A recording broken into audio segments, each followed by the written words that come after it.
the Department of Transportation Modernization Ad Hoc Committee. I am going to ask Representative Representative Rivers to open us up in a word of prayer, please, sir. And you'll have to pass the mic, just for the members. We've got a few mics. You'll have to pass them and speak closely into the mic. Let us pray. Heavenly Father, we thank you again for this day. We thank you for bringing us through this day to this present moment. We thank you for what we'll do this afternoon, what we will learn, discuss, and make things better for this state. In the name and nature of Jesus the Christ, amen. Amen. Amen. Thank you, Representative. I want to also recognize, before we introduce our committee members, that Representative Chair Lady Davis is here. I also saw Senator Bennett, and if there are any other members of the legislature here, I don't think I saw anybody else, but thank y'all for joining us. I'm Heather Crawford, and I represent District 68. It's Southern Horry County. Oh, I'm sorry, Senator Sutton. I'm sorry. I didn't see you back there. Hello. Thank you for being here. Thank y'all so much. Thank you, Representative Kirby. This one, that might be too close. I'm Heather Crawford, and I represent Southern Horry County. That is District 68. It's the greater Socastee, Farsbrook, and Burgess areas. We're going to go around the table here. Everybody introduce yourselves, and you'll just have to pass the mics a little bit. Shannon Erickson, co-chair of this committee, chair of House Education and Public Works, Beaufort, House District 124. I'm Lonnie Hosey, and I represent District 91. That's Allendale, Barnwell, and Western Orangeburg counties. I'm Bill Hickson. I represent House District 83, which is Aiken and Edgefield County. I'm James Teeple. I represent District 116, which is Charleston and Colleton counties. Yes, Michael Rivers, representing District 121, parts of Beaufort and Carlton counties. Representative Gary Brewer, representing House District 114 in Charleston and Dorchester counties. Hey, good evening. My name is Heath Sessions. I represent House District 46, Rock Hill and York County. I'm Brian Lawson. I represent District 30, parts of Cherokee and Spartanburg counties.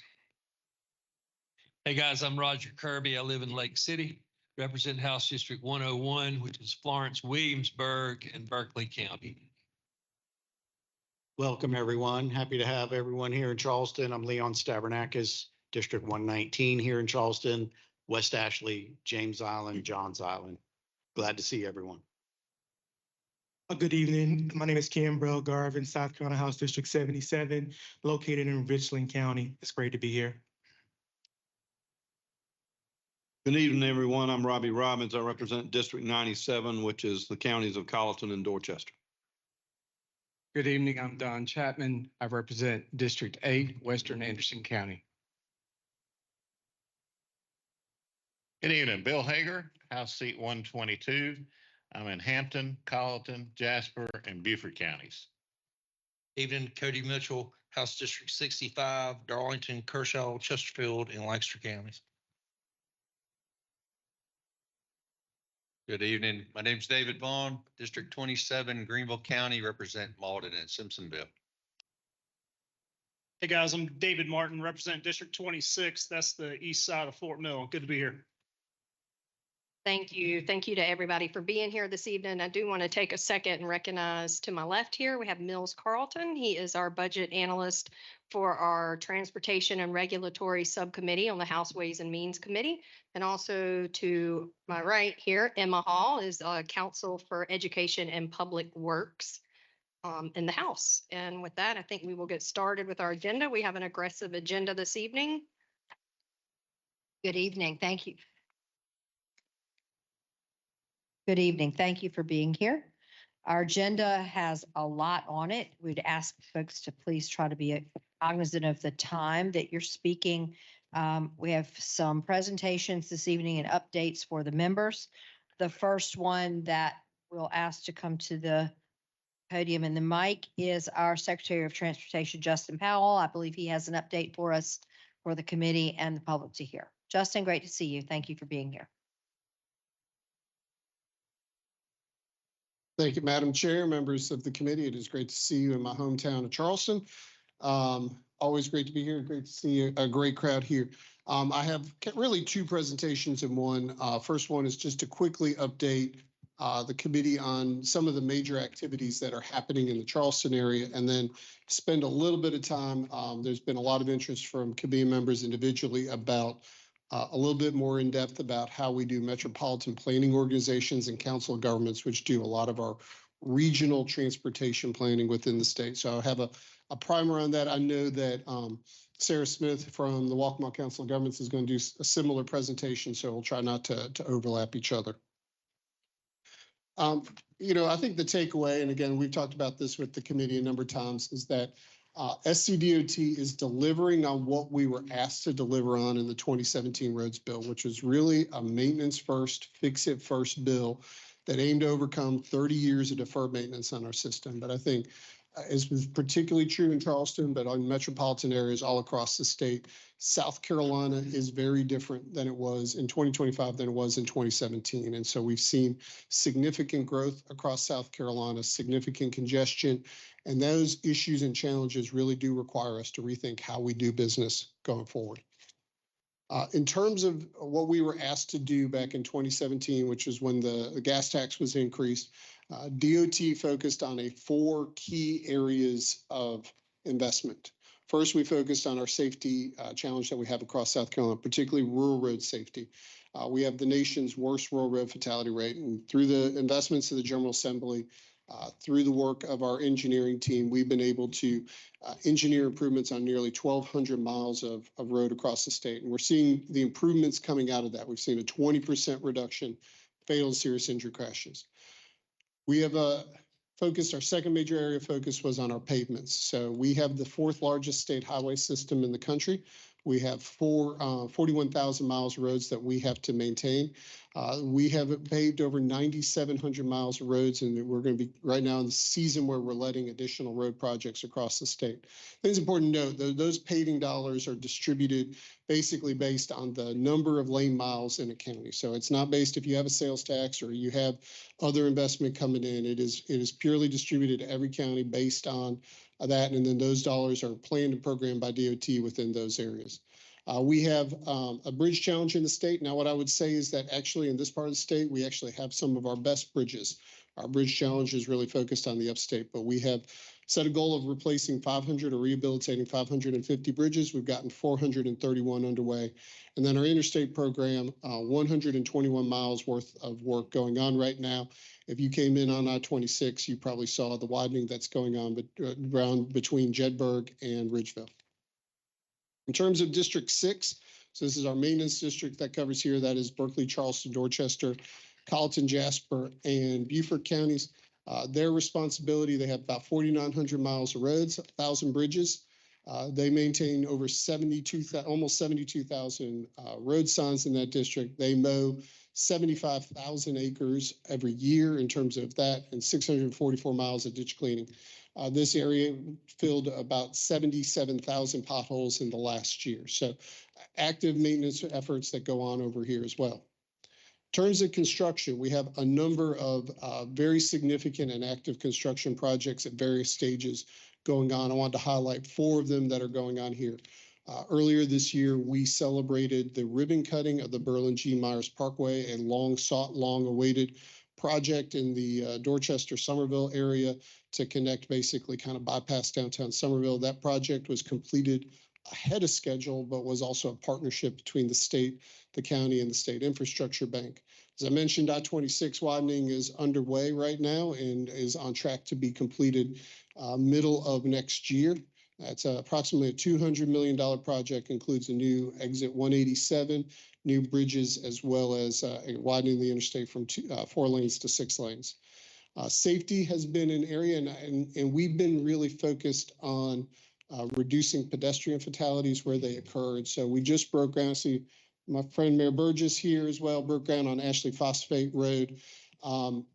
That was based off of what we call a road safety audit. So we go into areas that we know we have high rates of pedestrian crashes. We go in, we form a joint team with the local governments, community members, and really look to identify ways to tailor improvements. So that is an active project right now. have other initiatives going on throughout the Charleston metro area to improve pedestrian and bicycle safety for all folks there. And then one that is in the middle of procurement right now, and you'll see work happening for a goal of completing in 2030, is a new Long Point Road interchange and on I-526 at the port. This interchange, which was funded in part by a $195 million federal grant, will allow us to have direct access for trucks into the Port of Charleston. So we are separating the port traffic from the neighborhood traffic over there as well. But I think it's also important to note there are two, what I would call consequential and massive major mega projects that are about to get underway in this region that are in their early stages. First is our Low Country Corridor project, which is to deal with the reconstruction of I-526, basically from West Ashley back to Mount Pleasant. This will be the largest program ever undertaken by the Department of Transportation. Our current cost estimate for this project, which is in its early stages of design, permitting, and right-of-way acquisition, is approximately $7 billion. Now, to put that in context, the department budgets about $500 million per year for interstate projects across South Carolina, widening I-95, widening I-26. So what you're looking at is a very long-term program to rebuild that interstate to deal with additional capacity there. The second other major project is the Low Country Rapid Transit project. So this would be the first fixed guideway transit project in the state of South Carolina. Now, this is funded by Charleston County and the Federal Transit Administration. We've been asked to serve as the construction manager, but it is an over 20-mile long bus rapid transit system, which means the buses that basically act like a subway car. So kind of stations fixed there from there, priority signalization. So it's kind of the first of several projects, or first project we have in the state that hopefully might be able to inspire other projects like it across the state. Before I hop into talking a little bit about transportation planning, was there any questions about Charleston project from members of the committee? Jump right in. So we've had a number of questions about transportation planning and how we go about it in the state. And our transportation planning process is governed at the statewide level by the law that has been established by the General Assembly. We really focus on two statewide planning documents. So you've heard me talk a lot about our Momentum 2050 plan. That is our statewide multimodal transportation plan. We are required to update it every 5 years. It has to have a horizon of at least 20 years. So that is the long-term vision for how the state is to invest, what we need to do. We consider the demographics and the traffic and the challenges we have. We then translate that into our asset management plan, which is the 10-year plan. So we basically set up within the funds available to us, we look and we plan for what kind of outcomes do we want to have. If we put $700 million into payments, what will be the return that we get on it? If we put $200 million into bridges, what is the return on that investment? And so that is the foundation for our 10-year plan. But what we also do in South Carolina is a very strong regional transportation planning. So we set aside $238 million per year that are allocated to what we call metropolitan planning organizations in our urban areas and councils of government in our rural areas.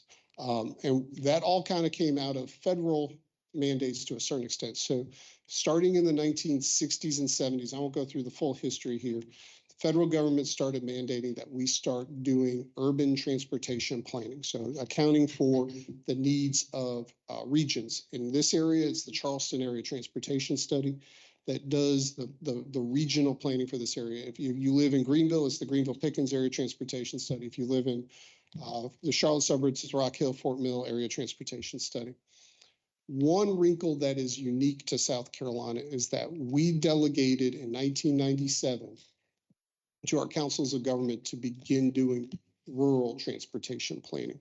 And so your councils of government, whether it's the Low Country Council of Government, your Appalachian Council of Government, the Lower Savannah Council of Government, they receive an allocation of funds as well to do transportation planning in those rural areas to complement what we're doing in the urban areas. So here's kind of the map. In total, we have 21 planning areas within the state that are divided up. You see all of your urban areas: Anderson, Greenville, Spartanburg, Rock Hill, Aiken, Augusta, Columbia, Florence, Sumter, Charleston, Myrtle Beach, and the Beaufort metro areas all have their own metropolitan planning organizations, all in acronyms that I can spell out, but I will not belabor that with y'all of ANATs, ACATs. And then we have our councils of government that serve basically the remainder in the rural areas that do that. And so you'll see those that they set those project priorities from there. So what are the requirements that we are? So federal law does require us to have MPOs. And so those urban areas have to carry out those regional planning activities in those areas. Now, federal law gives us a requirement that we have to consult with rural local governments as well. And so that's how we've used the councils of government.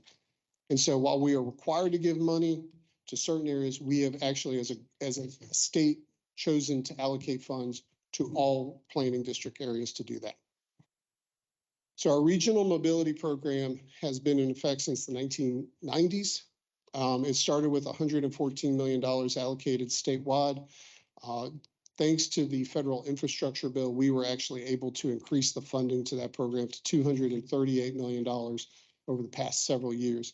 Again, their focus is on non-interstate operational improvement projects. How can you better operate the system, make it safer, how you can move more throughput, your roadways. It can deal with multimodal issues, transit, trails as well. And so each area has had its funding dedicated.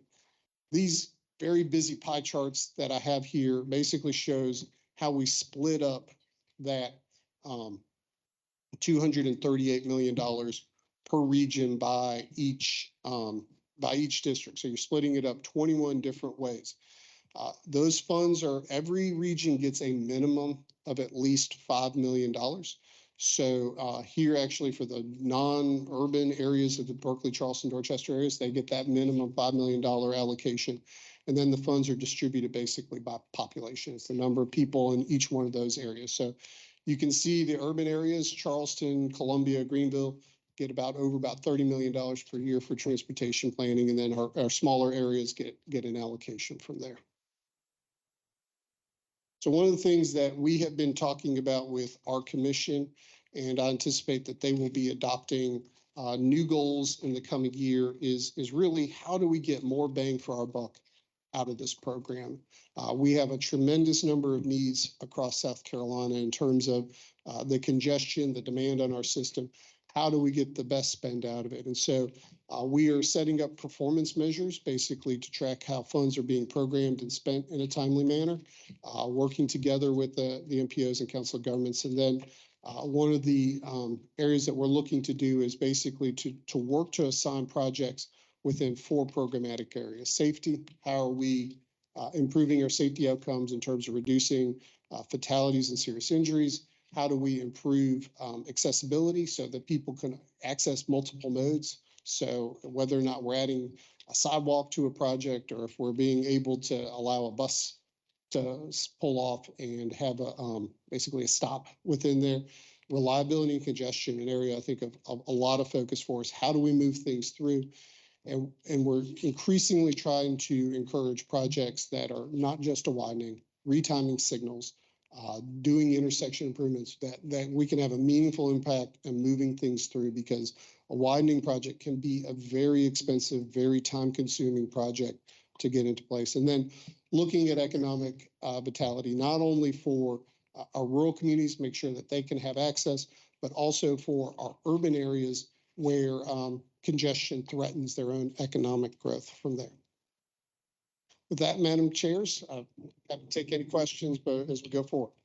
Thank you, Justin. Appreciate that. I believe we have one question. Representative Robbins. Thank you, Madam Chair. Good afternoon, Mr. Secretary, and thank you again for following us around the state. I just wanted, if we could go back to the paving portion of your presentation and talk about that for a second, because that is of great interest to me, given the fact that I have a very urban portion of my district, but then the remainder of my district is very rural and very spread out. So if I understand correctly, we are currently allocating the paving dollars by lane miles only. Is that correct? So Interstates are set as a priority statewide. So we look at the condition of all 800 miles of interstate statewide. And then we divide up the state basically on the lane miles within those county boundaries that basically define it from there based on the number of lane miles in the county. And I'd like to try to focus not on the interstates, but on the secondary roads that are critical to the counties. And so those are being allocated based on what county has the most lane miles. So we take the money and we basically look at our system into 3 buckets from there. So there's our, what we call a primary network. So the primary network are your shielded routes. So here in Charleston, that's US 17, SC 7, those primary networks. The primary network carries about half of the state's traffic. So the interstates carry about 30%, the primary network. So that's where we put the bulk of our investment. Those dollars are there. So that's about 9,000 miles of state highways there that get allocated based on the miles of set lane miles within those counties. And then you have your secondary network. That has in total about $200 million is being put between our federal aid and non-federal aid secondary systems. It's really how the feds look at it.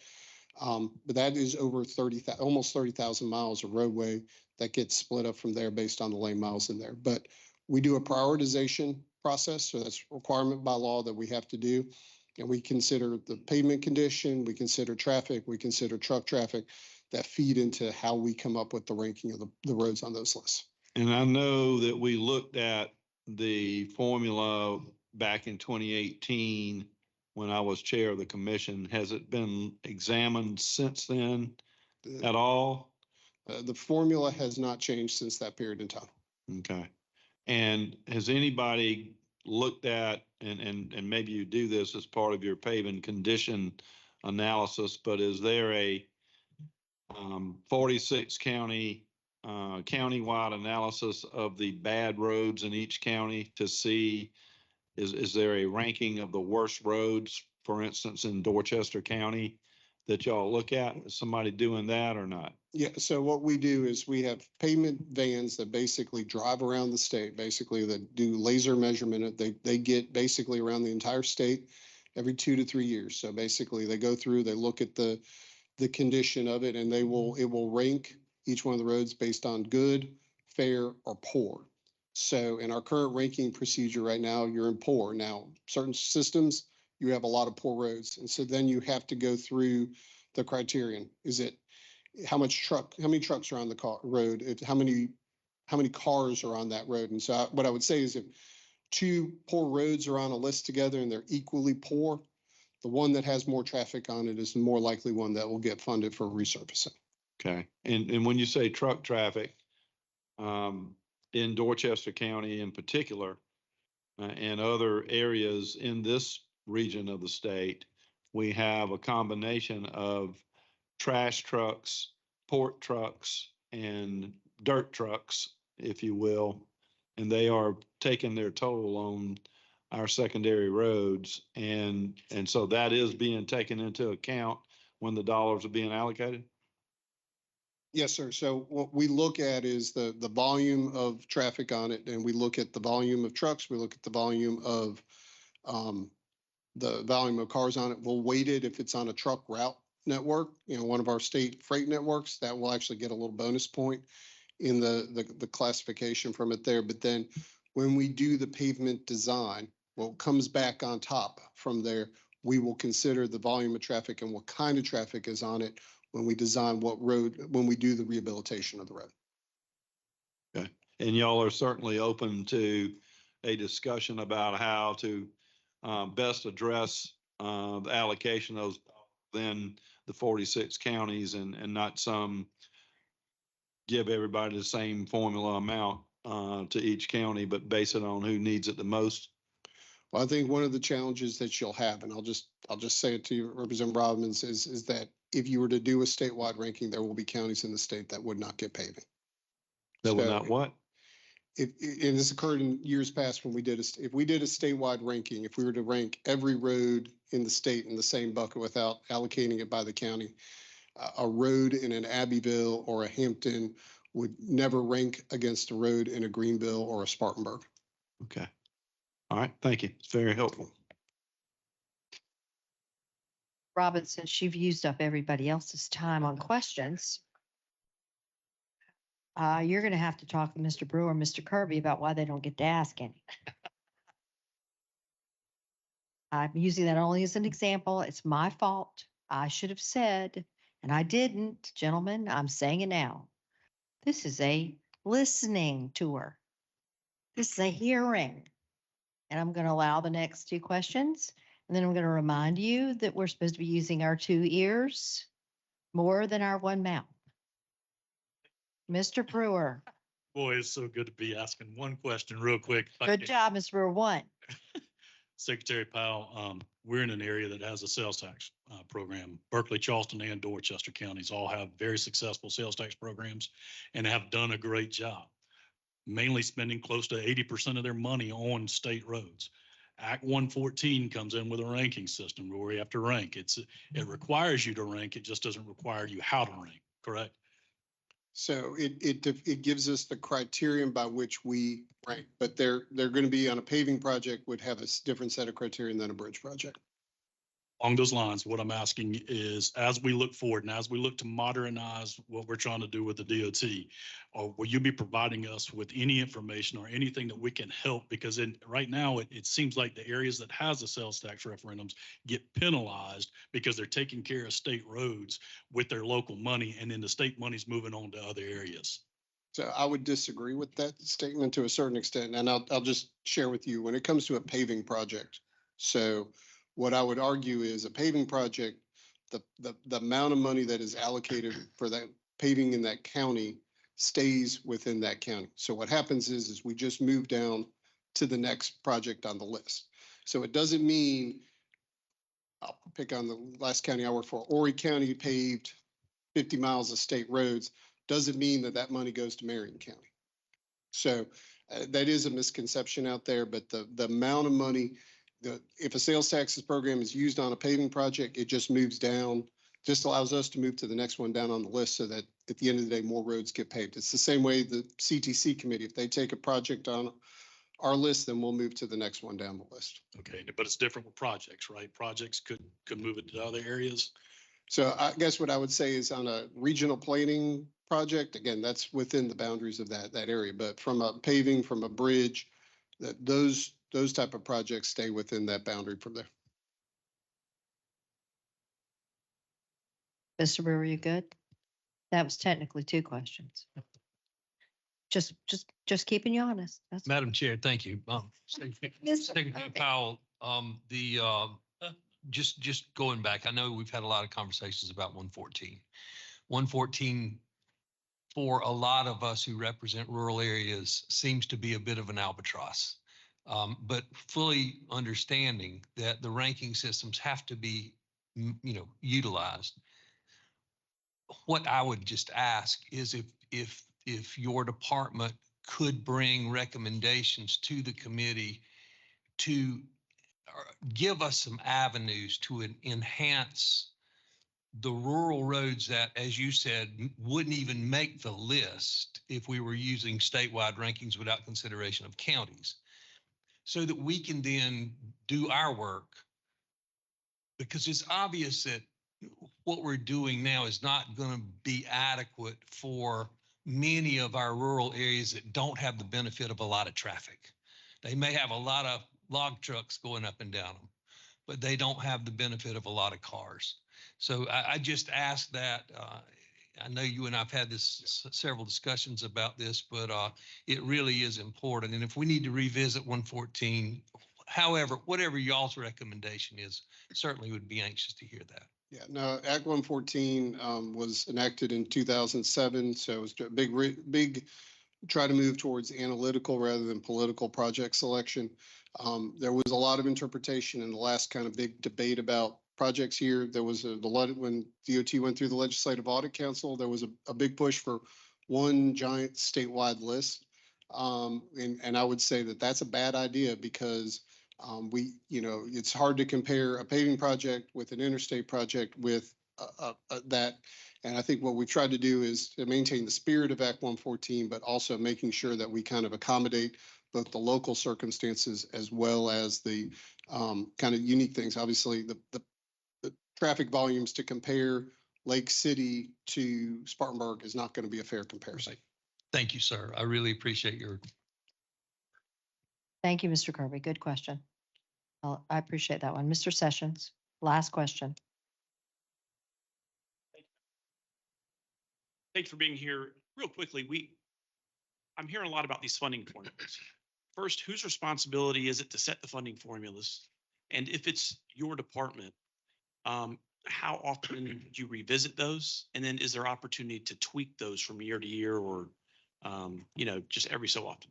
So, I mean, we set basically our investment goals in our 10-year plan. So we basically say 700 million on pavements. Right now, thanks to General Assembly's appropriations, $438 million on bridges in this coming year.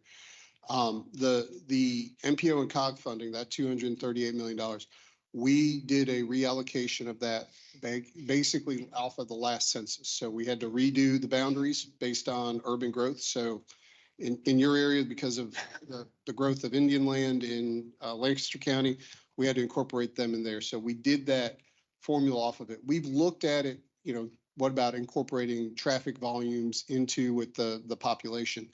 What I would say is that it was heavily beneficial to one metropolitan area, which was Myrtle Beach, because you have a higher volume of traffic because of all the visitors, but not necessarily because of all the residents. And so in a place like Charleston or in Greenville, Spartanburg, where you have much more consistent kind of commuting patterns, we didn't see that it didn't necessarily benefit, but we did look at kind of incorporating that into the formula last time. That's all here. But we do that. Absolutely. Thank you, Justin. We're gonna have to end you so we can get on to the rest of the presentation, but I'm sure you're gonna stick around so they can all ask you something else later. I'm available for the committee at any time. Thank you. All right, gentlemen and ladies, I would point to your notebook that you have information on CTCs and COGs in the pages in your notebook that I think Lauren and Emma and Mills put together for us.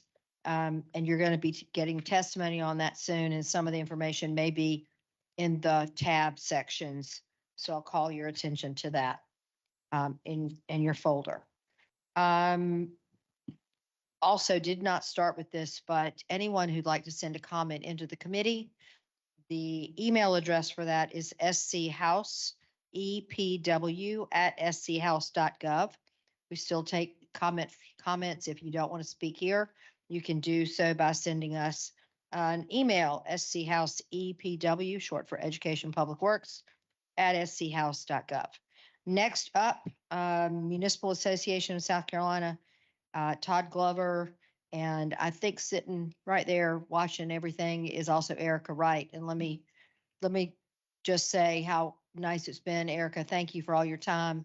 You've been at several of these meetings and the attention that you've paid in helping all of us. Todd, if she's as good to you as she is to us, you're in a good place. So thank you for being with us.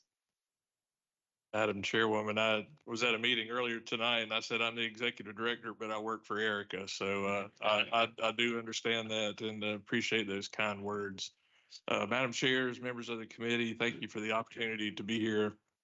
I am Todd Glover, Executive Director of the Municipal Association of South Carolina. And on behalf of the 271 cities and towns in our state, we appreciate the opportunity to appear before you this evening.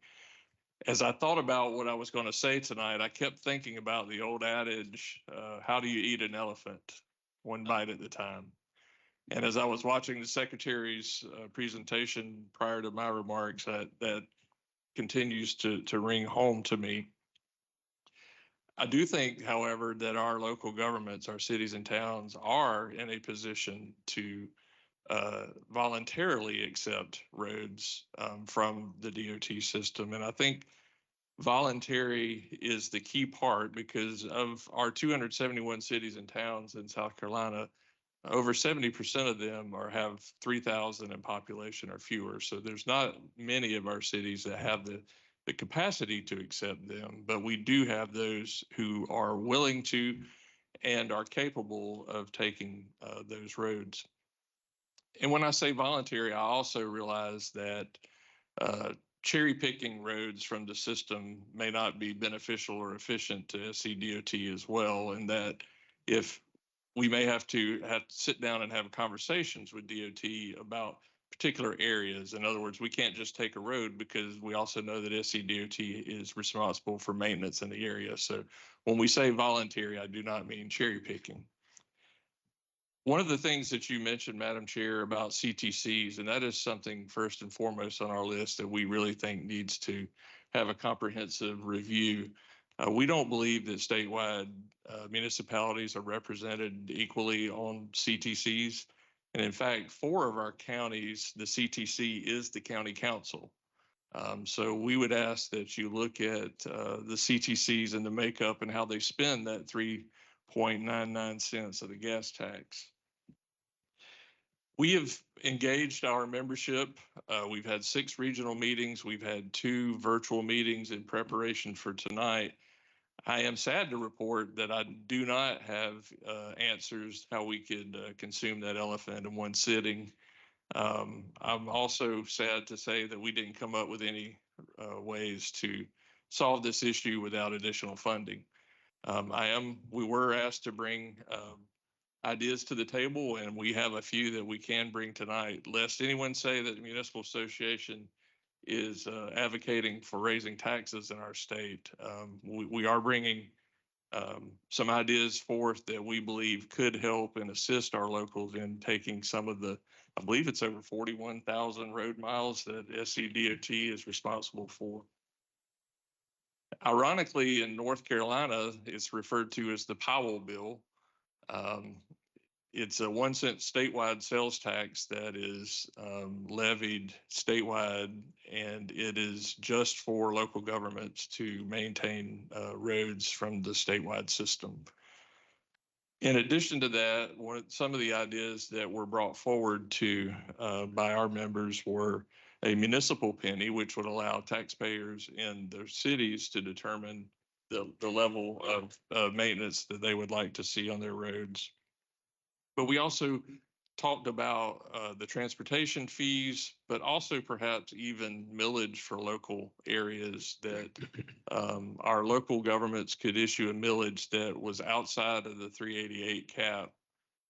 Still some type of governor that would be on that to some formula that would allow, depending on road miles that were accepted, some millage rate that could increase outside of the current 388 cap of population and CPI.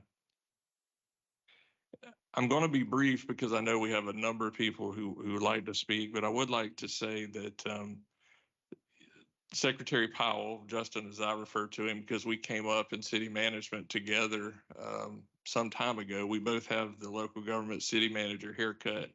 DOT did not do that to him. Local government did. I know the challenges that he faces and that our local governments face, but I will say this: if there was ever a time for us to look at a voluntary system for local governments to take over roads, we are happy that we have a secretary that came up in local government and understands local government. And we work very well with him, and we think we could through this process. So with that, I'll end my comments because I know you have a long list of people that would like to speak. Todd, thank you so much. And thank you to Erica. Yeah, we listened to her too. Thank you. She's a wealth of knowledge. Gentlemen or ladies, are any questions? Mr. Stavronakis.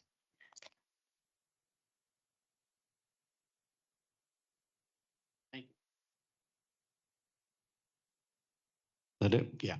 So thank you for being here and thanks for your comments. I was in local government. Apparently I got out just in time to save my hair. Appreciate everything you said. I have to be candid. I talked to, I live in an area here. There's a lot of frustration and pressure people are feeling with the growth that has occurred. I represent, certainly one of the most congested and unsafe road networks in the state, in my district. There's a lot of interaction between people, about the city's role in the level of growth that has occurred without having a responsibility for these roads, many of them for the schools. These are the biggest ticket items. So, I would be interested to hear whether you think some changes are needed structurally to bring a more comprehensive planning system into place for fast growing areas like we're experiencing here. And then also, in talking to a lot of local elected officials around the Charleston area, there's some frustration about, the impact fee statute we have in South Carolina, whether it provides a useful enough tool for local governments to use in addressing the costs of some of this growth. So the management aspect and of course, paying for it aspect, if you could, shed a little light on how the organization, I know you represent a very varied group of municipalities, some big ones and a lot of small ones, but I would be interested to hear your take on those two issues. Sure. Thank you for that question. As a former city manager, and I worked in both counties and cities for over 25 years prior to coming to the association, I know the importance of proper planning. Without it, you end up with issues. And I think as an association, we advocate for proper planning. To the extent where planning takes place and there's comprehensive planning amongst the county and the city and the state, we're absolutely for that. I think the part where we take issue is where particular other bodies begin to have veto power over development issues within the city. But I think those could be worked through as far as a comprehensive planning issue, because it is vitally important. I believe your second question was Related to the impact fee statute. Is it changing?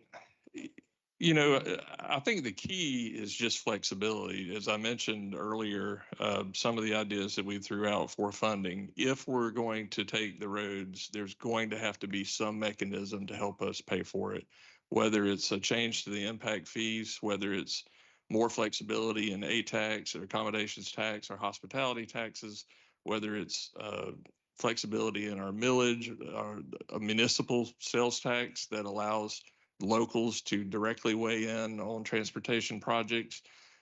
We do think impact fees could be broader use and take another look at those, but I think the key is just flexibility in funding to allow our local governments to allocate the money that's needed to the areas that need it most.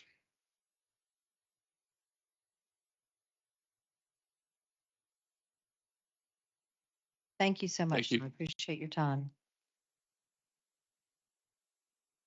Next up, ladies and gentlemen, we have the South Carolina Association of Counties, Owen McBride, who's the Director of Government Affairs. Hi, Owen, good to see you. Thank you, Madam Chairwoman and members of the committee. I'm Owen McBride. I'm the Director of Government Affairs for the Association of Counties. And we are in the midst of our policy development process, but we've had conversations about this, the transfer of roads. And I think the general consensus is, as long as it's voluntary, that it's something that we're not going to oppose.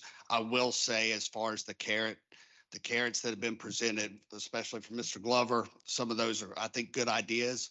From our perspective, one idea that we had was the 25% requirement for C funds being spent on state roads. As you know, when we increase the C funds up to 3.99 cents, that 1.33 cents is actually, it covers the 25%. But what you see in quite a few counties is counties are already spending 60 to 70% of that revenue on state roads. So if that revenue could be freed up, I think that'd definitely be something that our group would be interested in. Another couple things, and one thing to keep in mind with the conversation about CTCs in the counties, as was discussed earlier. By the way, it's good to be in a committee meeting and hear an act other than 388 being the common discussion. I had to throw that out there, but so CTCs, you've got 6 of them that are the county council. what you're talking about is transferring roads to counties. But the funding still goes through the CTCs. So you've got a liability issue with the counties and then the funding going through the CTC. If the county doesn't control who's on that CTC, then you're going to have instances where the county may not agree with the projects that are going to get funded, but the CTC controls the money. And there just needs to be one, in a perfect world, the CTCs will be devolved on a county council since they're the ones that are making the decision on taking the roads or not. But I think there's ways to massage that to make it more appealable to all the parties. But that's one thing that we've kind of brainstormed within our team. Another one is the ability to stack pennies. And I know several members of the General Assembly have stated over the years that we're pennying our citizens to death. But I'll be honest, I've lived here for 12 years. Or 15 years. I've worked with the association for 12 years. Most of the people I talk to would rather see a penny sales tax increase than the property taxes raised. And they see that as a fair way, especially along the corridor where you're getting out of staters coming in and paying that tax. The problem with that is that, has already been alluded to, there's only 6 counties that have been able to pass a transportation penny. So those 6 counties are probably in a better situation to take on some of the roads. Mr. Hosey, I was thinking about Allendale earlier. They have 500 miles of lane miles. They have 1 paver. I mean, the idea that they could undertake any more than they already have is without any funding coming down from the state level is concerning. So, and I think the council would realize that it's probably not the best move for them, but in all reality, in order to do this and do it right, you probably need to have a transportation penny. And what happens if you accept the roads, transportation penny comes back up on the ballot and it gets shut down? That is a serious concern we've seen it over the past couple of years where transportation pennies fail. Counties had this big project they were going to do, and now they're stuck with the liability of the roads and no way to fund them. So from that perspective, I understand, and I've talked to Secretary Powell about this. I understand the need to lessen the system, the burden on the system. And I think counties can play a role in that. I want counties to play a role in that. In fact, I wanted to thank y'all for inviting us to the table because we want to be a part of the process and come to a solution. But I think it's going to be, as Todd said, it's going to be a process whereby maybe we trial and error some things and they don't turn out. But I would say 40 out of 46 counties without a transportation penny are already struggling to maintain the work they have on their roads. And these are the roads, I think Justin pointed out, these are the roads that are in the worst condition. So average $1 million per lane mile in some of these roads, that'd be an entire county budget to pave half the road system. That being said, I think you see counties putting skin in the game on a daily basis. And I think there's a willingness. I could count 4 or 5 counties right now that would love to take some of the state roads because they realize that those roads are so low on the priority system at DOT. In order to get them fixed, they're better off doing them themselves and waiting on. And it's no fault of Justin or anybody at DOT. I mean, the priority list is in statute and that's what they have to work with. But when you see that you're number 68 on DOT priority list and you get some money coming in from a CTC or a transportation penny, I think the general consensus is let's go ahead and pave that and not have to rely on state funds for that. So I say all this to say that we enjoy talking to you guys, trying to come up with ideas. We want to be at the table. Any assistance you need from our organization, I'm here for you. My team's here for you. And if I've learned anything over my 13 years doing this, it's better to be on the table than on the menu. So consider this me at the table, and anything you need from us, we'll be happy to help you with. I'm happy to take any questions. Thank you, Owen. Anyone have questions for Owen? I have one question, Madam Chair. I don't know. Can you, Mr. Robbins? And Let's see, Mr. Robbins. If you say so, I can. Yay, I say so. Thank you very much for being here and for your comments. And what I would like to hear from you and also from the Municipal Association, but particularly from the counties is, do you think, since this is the DOT Modernization Committee, that the CTC model is still an efficient way to do business in 2025 going forward? I'm not as worried about 2025 as I am about 2040. With cars becoming more fuel efficient, you've seen the dollar doesn't go as far as it does on the gas tax.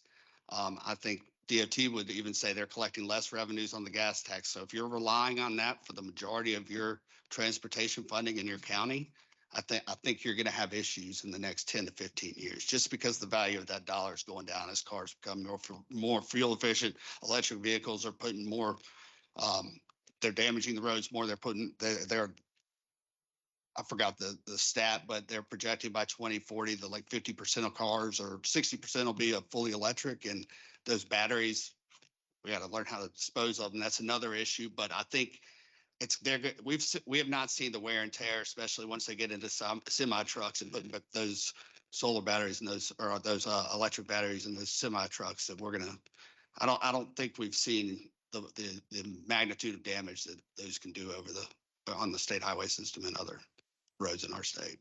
So I think we have to prepare, not rely. I think we need to broaden the amount or the number of income sources the counties, cities, and the state can bring in order to fix this problem in the future.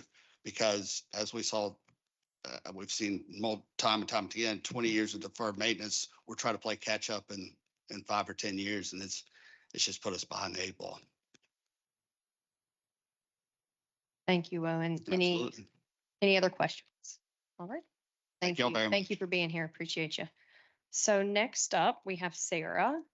Sarah Smith is the Executive Director of the Waccamaw Regional Council of Governments. Sarah, thank you so much for driving down and being here this evening. I have worked with Sarah for many years through our local COG, and appreciate you being here in your presentation. Well, thank you so much, Madam Chair, Madam Chairwoman. And thank you to the committee for having me to talk a little bit about the history of the COGS and then also what we do in rural transportation. Again, my name is Sarah Smith, and I'm the Executive Director of Waccamaw Regional, which serves Horry, Georgetown, and Williamsburg counties. Here with me also tonight is Ron Mitchum. He is, of course, from this region, the BCD region, and has been involved in the rapid transit project that the secretary mentioned, but and also runs CARTA. So he's here to help answer any questions you may have too.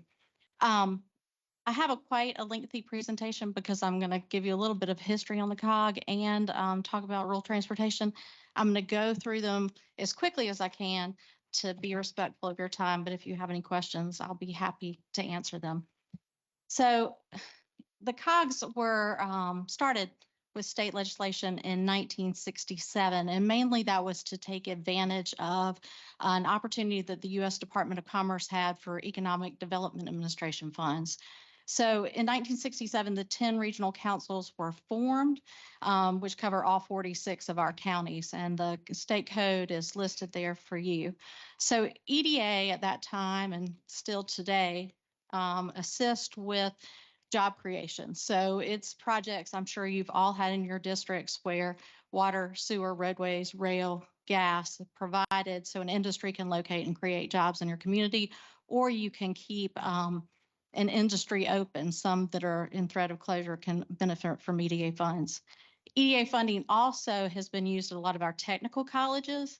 For instance, in our region, Horry Georgetown Tech, the nursing facility, and also the boat manufacturing facility were in part funded by EDA funds. So the COGS maintain the regions and then thus the whole state's eligibility for EDA funding. So that's how we initially started, but over the last 55 years since our inception, we've grown to take on more projects, which I will discuss. But you know, sometimes what's old is new. And as I was researching this, there was a quote that I found from Governor McNair that really is, I think, our elevator speech. I've been working at a COG for over 30 years, and it's hard to explain what we do, but really it's providing a geographic framework within which planning, programming, and delivery of services by state, federal, and local government might be undertaken with maximum efficiency and effectiveness. And that's really what we do. So and you should have the slides that were provided. So these are the 10 COG regions, and I'm hoping most of the audiences I speak to have no idea what a COG is or what COG region they're in. I hope you all know what COG region you are in. That's and really the question is, what do we do and who does it? So first of all, each of the COGs has a board. So the state law requires that each COG region develop an intergovernmental agreement and bylaws that outline how that COG is going to work and who the board members are going to be. But at a minimum, half of our board members must be local elected officials representing local governing bodies. The law also was changed and includes now we can have a resident legislator from each county appointed to our COG board. So there should be a representative or senator from every single county in the state on a COG board because that is allowed under state law. And then those people who are not elected officials are typically business leaders, community leaders, former governmental officials, but people with experience in the things that we do. And who does it? Well, we have COG staff that are professionals. Usually we worked in local government. We have studied and have professional certifications for professional planners. We have accountants and CPAs. We have workforce specialists who are specially trained. And most importantly, we have professional finance staff, which manages all the money that flows through the COGS out to the citizens of South Carolina that we serve, who accounts for all of the programs that we work with separately in a fund accounting system to ensure that we are completely responsible with the funding that we receive. Every COG is a little different, and that's because we've kind of morphed to take on the characteristics and personalities of our region, I'll say. But basically, the core programs that we do are local planning assistance to our member county and city governments. So we'll provide staffing for planning commissions. We'll help write comprehensive plans. We run the transportation programs, which we will get into in a little bit. 6 of us serve as the area agency on aging for our regions. We all have grant writing staff that do EDA planning, EDA grant writing, community development block grant writing.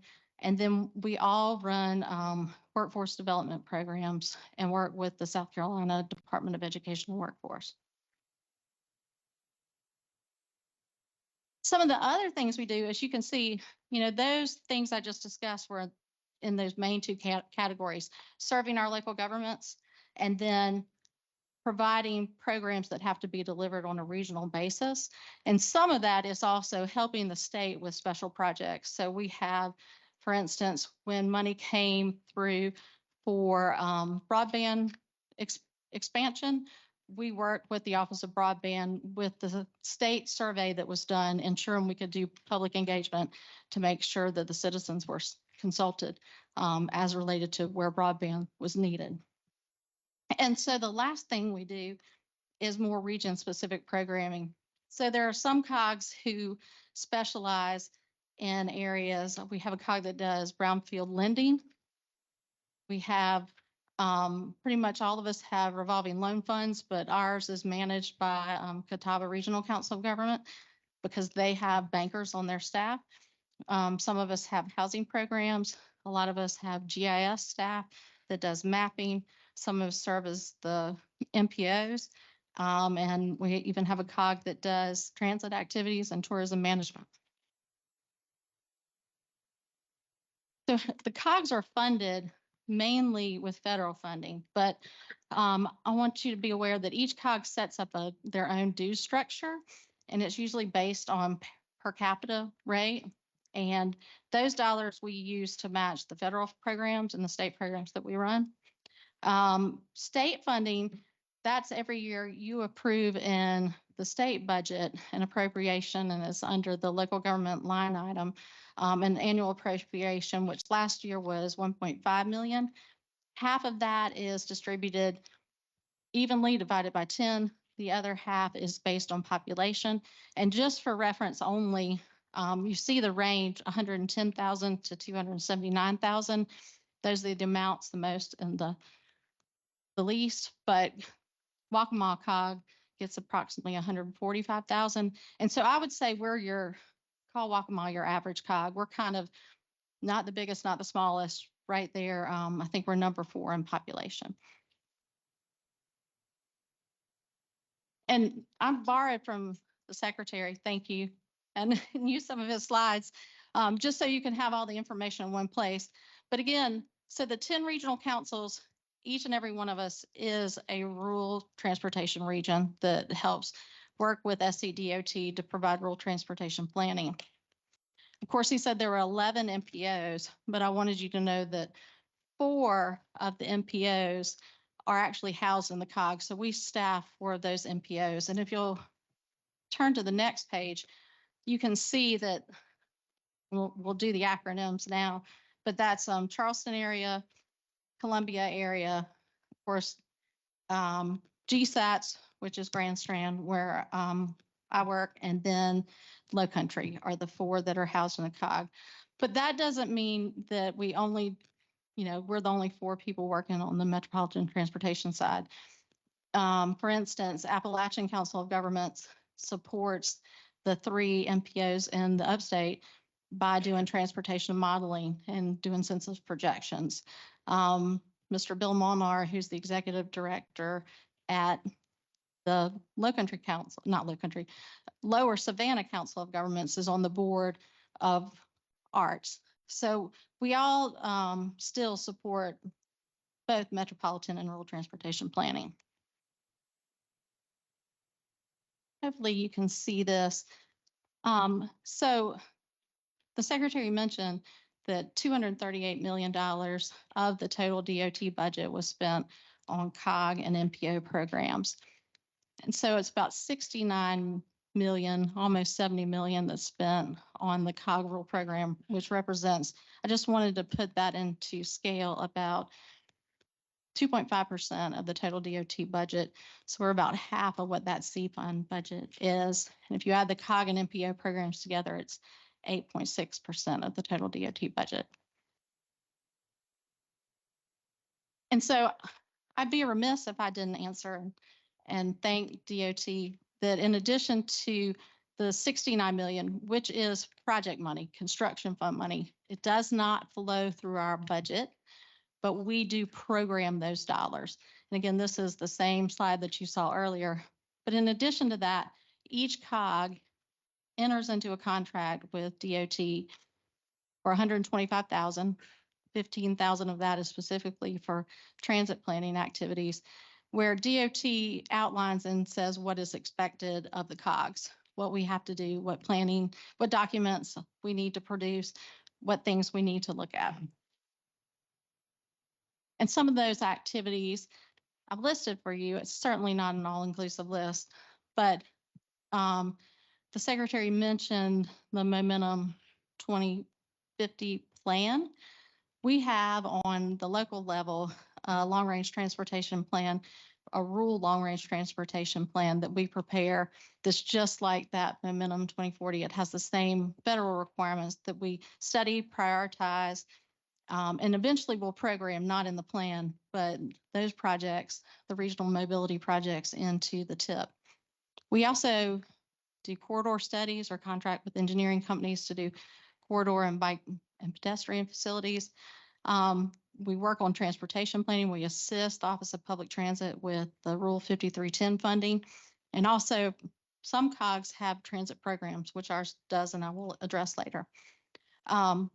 We're always coordinating with, we're always doing local input and coordinating with our local leaders. And we do that through a committee system that is set up to allow engagement.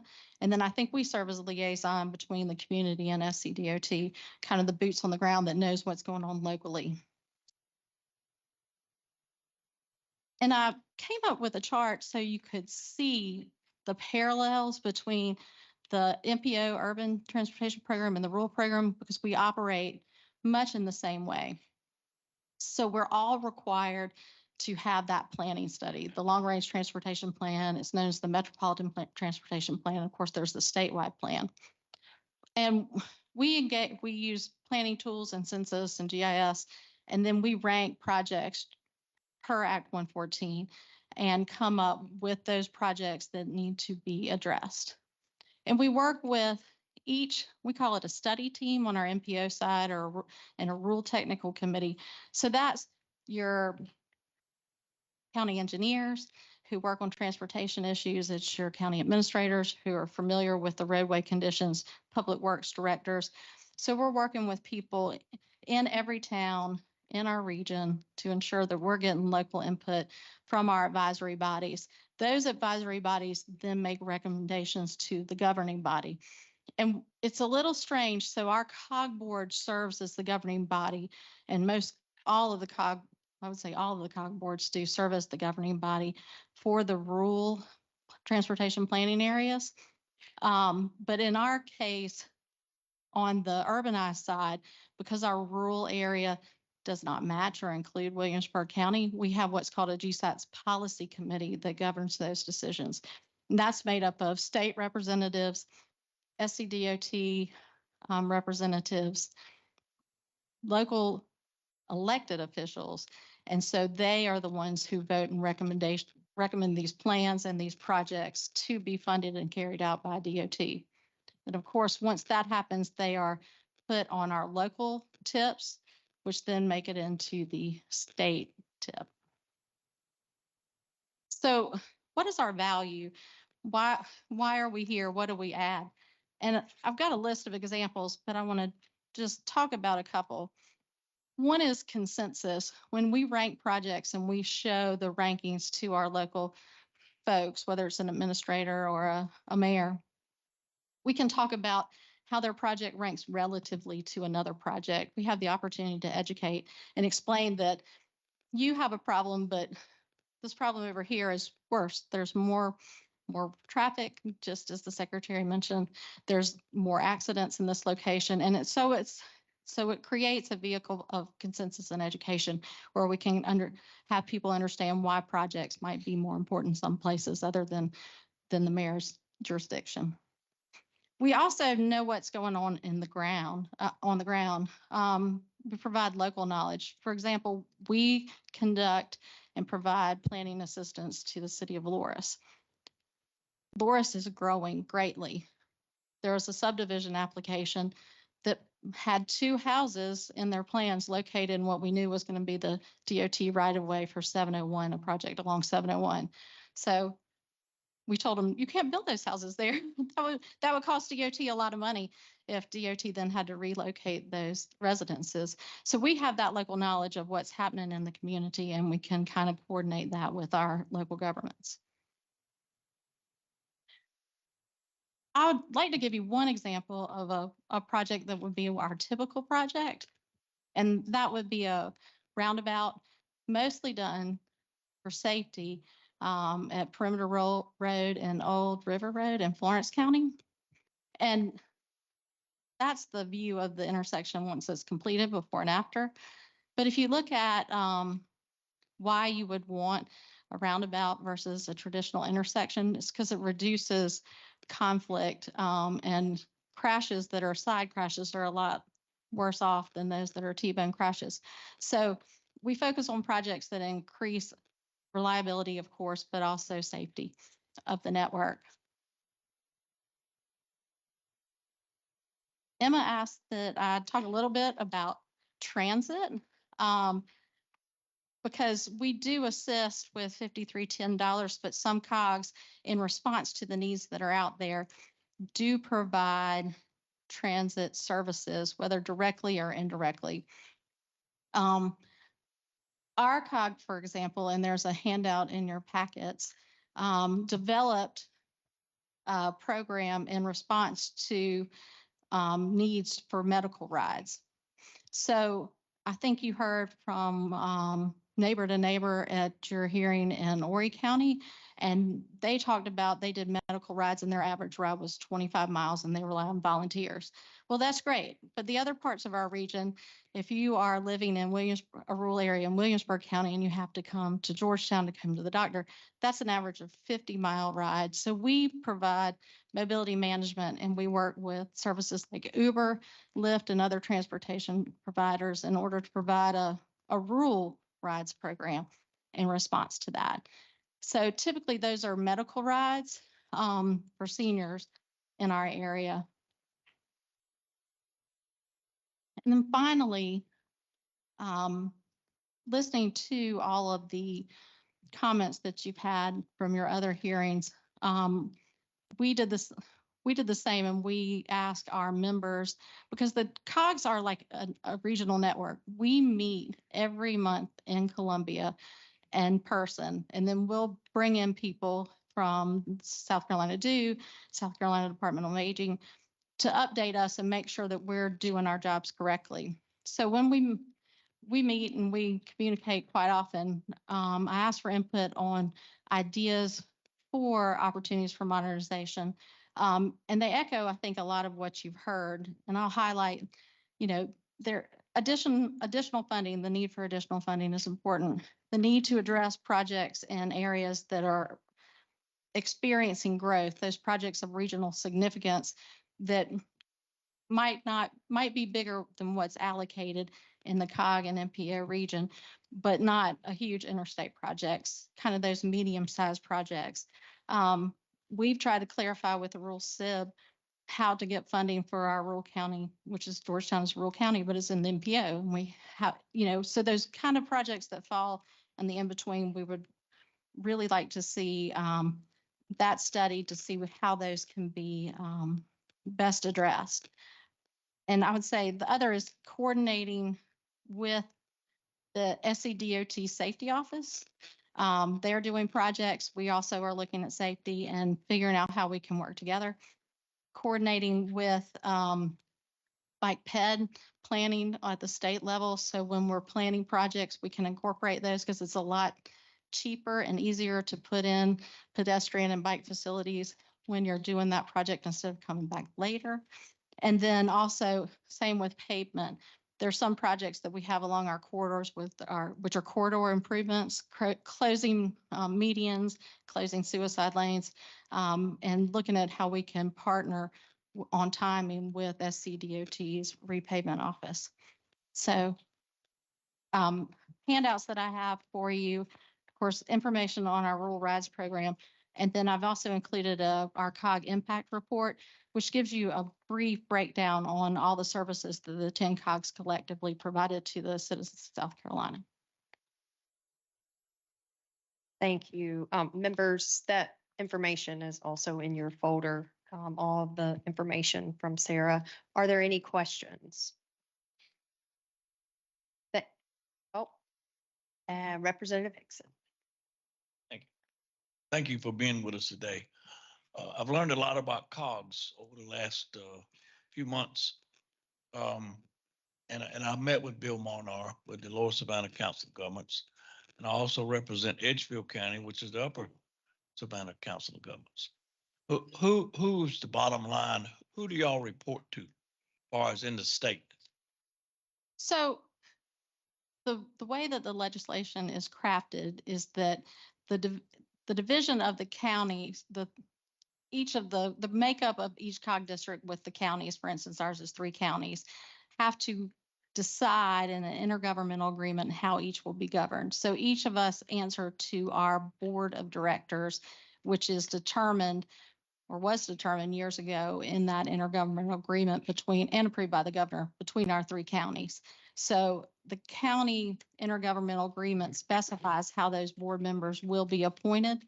Sometimes you have county councils typically appoint those board members. Some reserve seats for cities and towns in their region, but then those local elected officials and the other appointed board members, that's who hires and fires the director. That's who we answer to.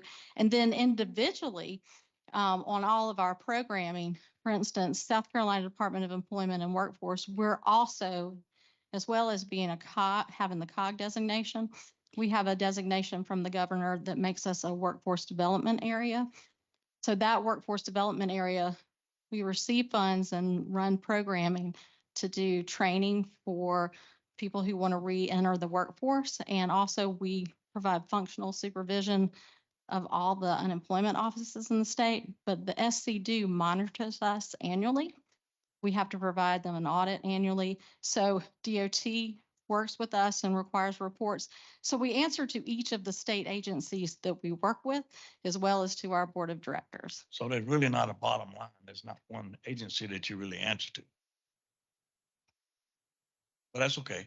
So. Well, I would say no, and that's what makes my job so interesting, is because what the DO is requires of us and what the Department of Aging requires of us, we have a number of different reporting systems and metrics that we have to meet. So. And I've also learned in looking at y'all pretty hard.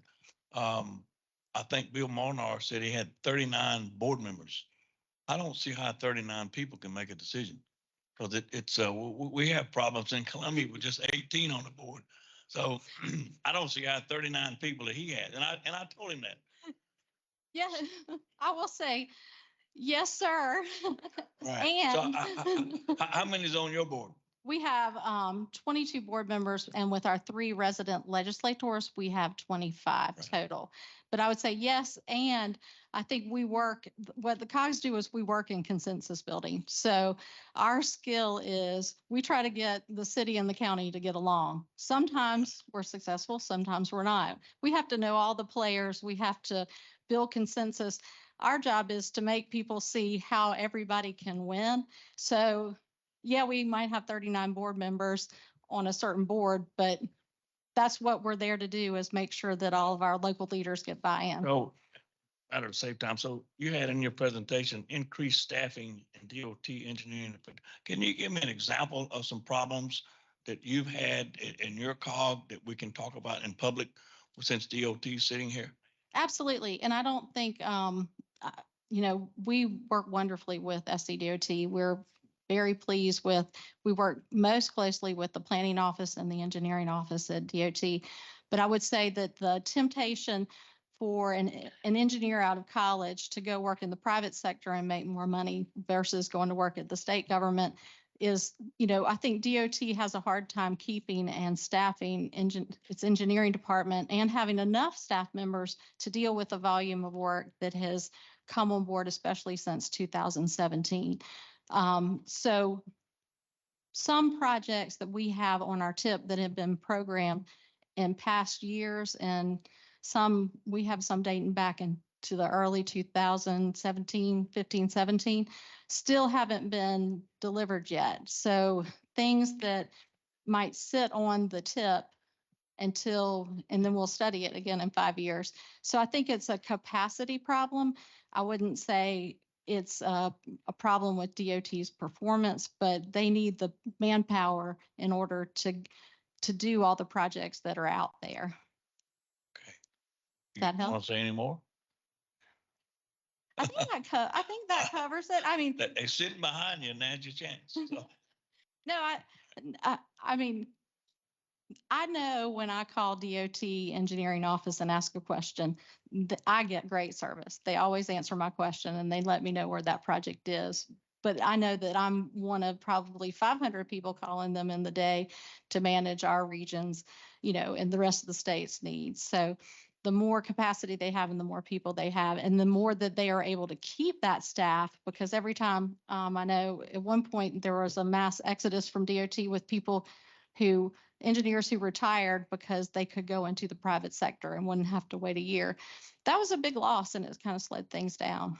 So in your everyday works of your council of governments, how much of your works are with DOT and roads?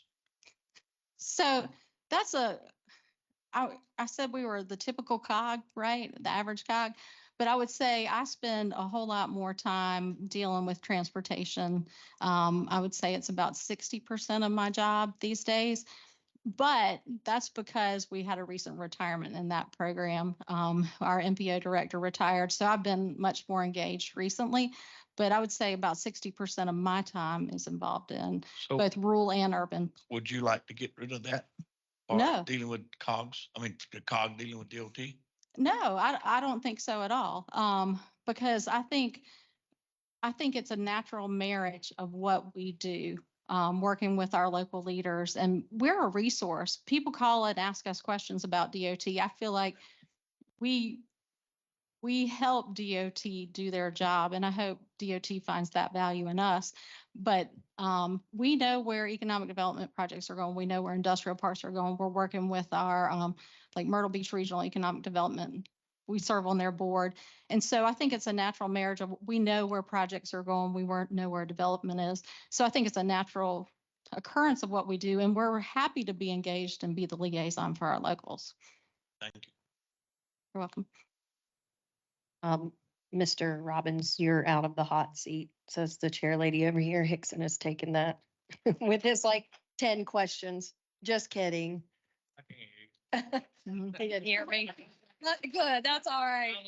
We love you, Mr. Chair. Thank you so much, Sarah. Any other questions? Thank you. Thank you so much for your presentation and all your information. Appreciate what you do. Thank you. We are going to move into the next part of our agenda. And we have a list here and we have a long list. And it is getting late. Just as a reminder, we have staff and members that are traveling around the state tonight to get back. So we have about an hour to do this. And we're going to give 3 minutes. That's going to be a firm 3 minutes. So please, if you hear the buzzer go off, wrap up your thought and just be courteous of everyone's time, please.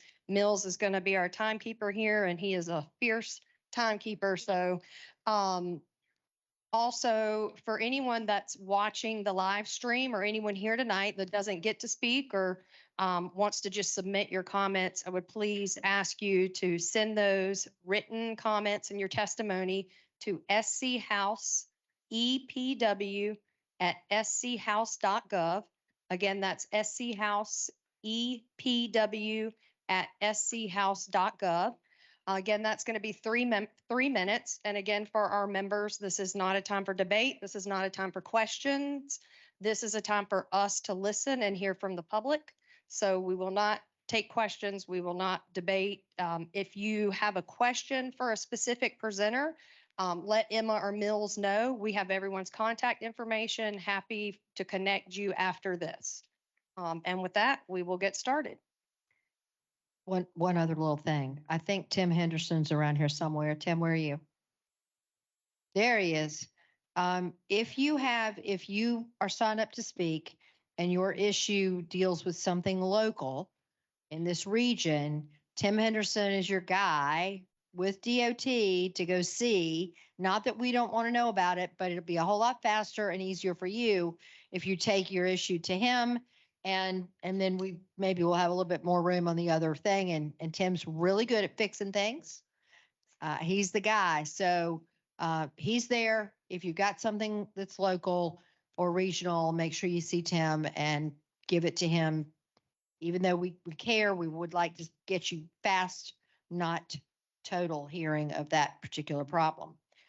3 minutes, and let's see who's first. It's the smallest font possible.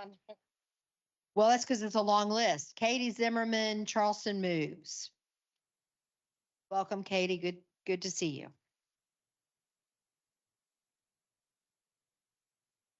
Thank you, Madam Chairwoman. I was the last time I spoke. Now I'm first. Thank you so much for coming to North Charleston tonight and for the opportunity to speak. My name is Katie Zimmerman. I'm Executive Director of Charleston Moves, which is an advocacy organization to get bicycle, pedestrian, and transit infrastructure throughout Charleston County. We often work at the state level because, as you know, SCDOT owns and maintains most of the roadways and bridges that we are advocating for. I just wanted to quickly touch on a few points. One, all of these things have come up already tonight, but one is in the face of tremendous growth in South Carolina and in the face of frustration about addressing traffic congestion and how long it takes to widen a highway how expensive it is to widen a roadway, I want to make sure that everybody continues to think about splitting the mode share. So providing safe ways for folks to choose to get around in ways that do not involve a personal vehicle taking up more space, more time, more resources. The return on investment for the state of South Carolina to invest in bike, ped, and transit is huge. It's going to get us a lot further if we're thinking that way and planning in that way so that all the people who are moving here don't have to bring a car with them. I've met a lot of folks over the past few years who have just moved here and said they had to buy a car when they moved here. So it would be great to think about planning in that way. I also want to point out, we really enjoy at Charleston Moves working with SCDOT and local government on bike, ped, and transit projects. We've found all of them to be incredibly responsive, and they have very similar goals. We do have a lot of gaps in our multimodal network, and so continuing to prioritize those major safety gaps is really important. An example you're probably all aware of is the North Bridge between North Charleston and West Ashley. It's a major safety gap. It had a sidewalk when it was built. It was removed by the state in the 1970s. It's really important that we get that major gap and other major gaps like it filled for people who cannot afford a car and for people who don't want a car and will want to be accessing low country rapid transit on the other side of that bridge. And finally, I brought this up the last time I spoke to you all, but the design standards, I think that's where a lot of the push and pull comes between the state and the locals. I think that's where a lot of the disagreement occurs. It's great to have the COGS here tonight presenting because they can be the conduit to bringing those groups together. So keeping an eye on flexibility in how the locals are perhaps able to take over road ownership, but also flexibility in design. Are there ways for SCDOT to accommodate what the locals would prefer to see instead of holding on to certain design standards? And I will tell you already, I'm seeing that happening with SCDOT and local government. It needs to continue. So thank you so much. I appreciate the time. Katie, thank you, Katie. Kevin Shelley, Charleston Metro Chamber.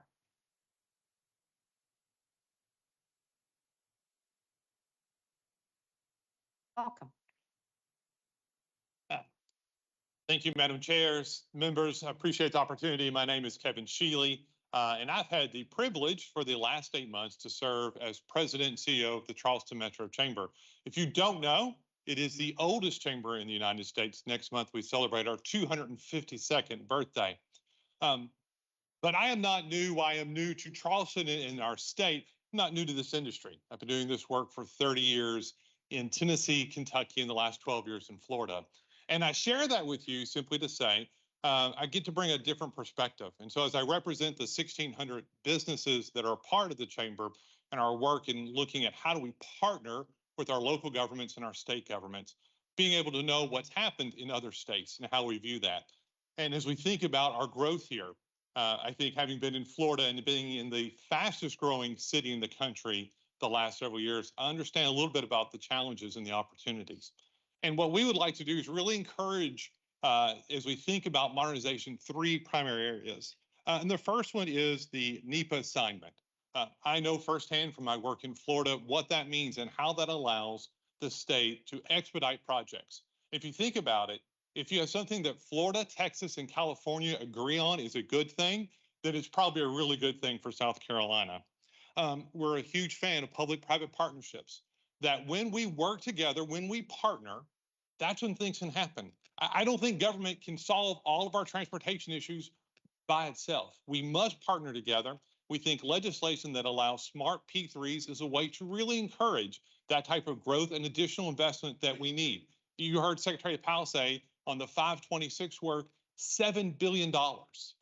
There's no way we can tackle any projects like that on our own. We must have partnerships.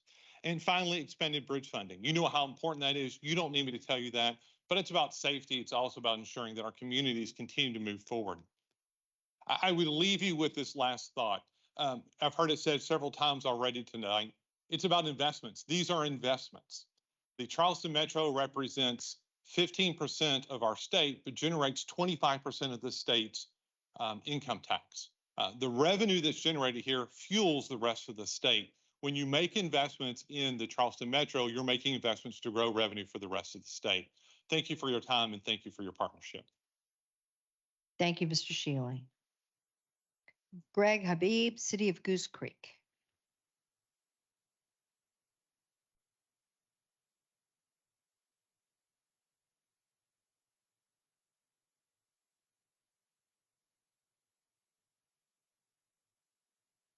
I want to make a couple of points before I get to the point of the handout. And one is that modernization in SCDOT can take a whole lot of different forms. It can be through responsibility of where do we transfer roads. It can be through the administration of the processes. It can be through modes and modalities like Charleston Moves just mentioned. So you can't look at modernization of the DOT in a vacuum all by itself. You have to look at a whole lot of those contributing factors. Representative Stavronakis brought up just a minute ago about the complaints, for lack of a better term, about municipalities growing without having the responsibility of some of those other things. I would point out that we're growing much in response to the economic explosion in the state of South Carolina. When you get an email from the governor's office every 20 minutes liking to announce a new business that's moving into our area, Berkeley County, where we are the fastest growing county in the state and the economic driver, quite frankly, in some ways of our state, where are all those people going to live? It would sort of be one of my questions to that. Municipalities are the social, cultural, and economic centers of our state.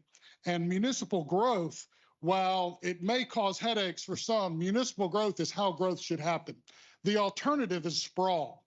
The alternative is we all moved out of Charleston and now we still have to work in Charleston. So everybody gets on 26 and goes that way.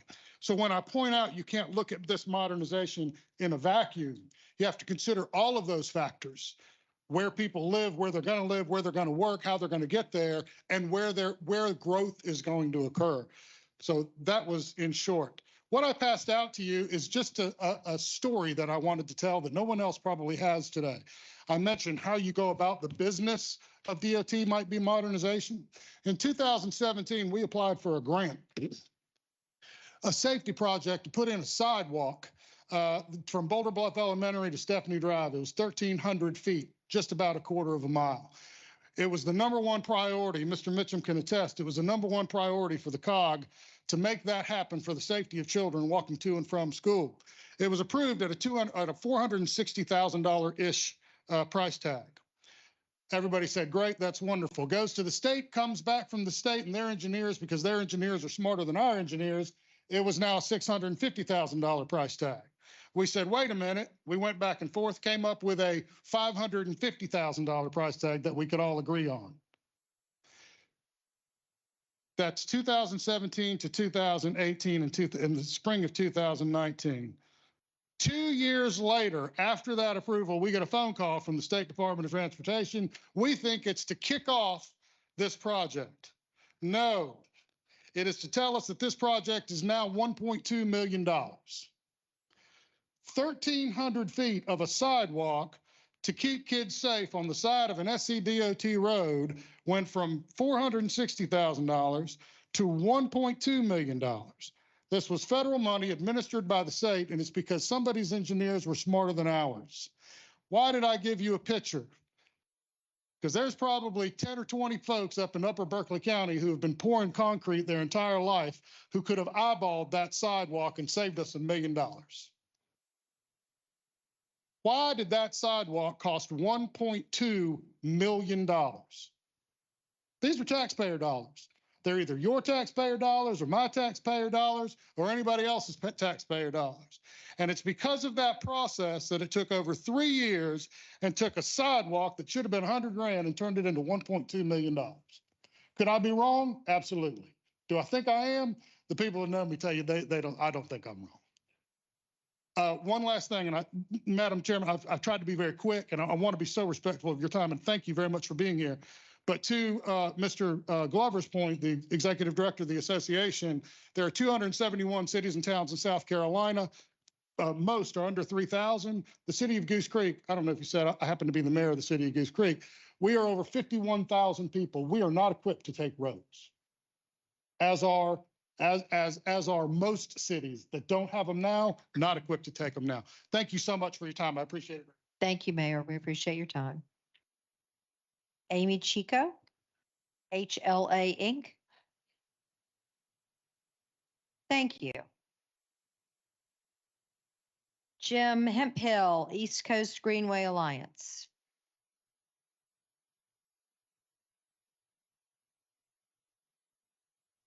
Thank you, Madam Chair. Thank you, members of the committee. It's nice to see you all. Welcome to North Charleston. I'm Jim Hemphill with the East Coast Greenway Alliance. I'm the South Carolina and Georgia manager for the Alliance. I'm based in West Ashley, just down the road. I spoke to you all up in Myrtle Beach and I've submitted written comments. So don't want to beat a dead horse here, but just want to get through a few of our points across and make sure that bike ped safety and access is well represented here at the Charleston meeting. So the first point I wanted to make, this goes directly along with Mayor Habib's comments a moment ago on the cost of building bike ped infrastructure after the fact or retrofitting a road. And this comes to play with the Complete Streets departmental directive that SCDOT has, meaning ensuring that biking and walking is included in all road projects. This departmental directive has been great. I think it could be expanded and kind of clarified. And what I mean by that is, does a complete street respond to the local conditions or context? So is a back of curb sidewalk appropriate on a 55-mile-an-hour road the same way it's appropriate on a 35-mile-an-hour local street? And I think there's some room to explore that in what you all are doing. The next point I wanted to mention is making more funding available for preliminary planning and engineering and design for local governments for bike ped projects. So every month, it seems like there's a new federal grant opportunity, or the State Transportation Alternatives Program is a SCDOT administered grant program. But it seems like every month a new one comes out, and I want to take it to some of the communities up and down the East Coast Greenway to say, hey, let's build East Coast Greenway using this grant program.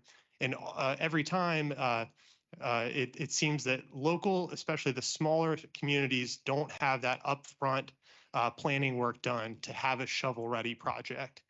So I think there's some preliminary engineering and design that is low cost, that extra resources from the state could go a long way in making sure that these smaller towns have projects that they can take to a federal grant program to get those well-needed projects funded.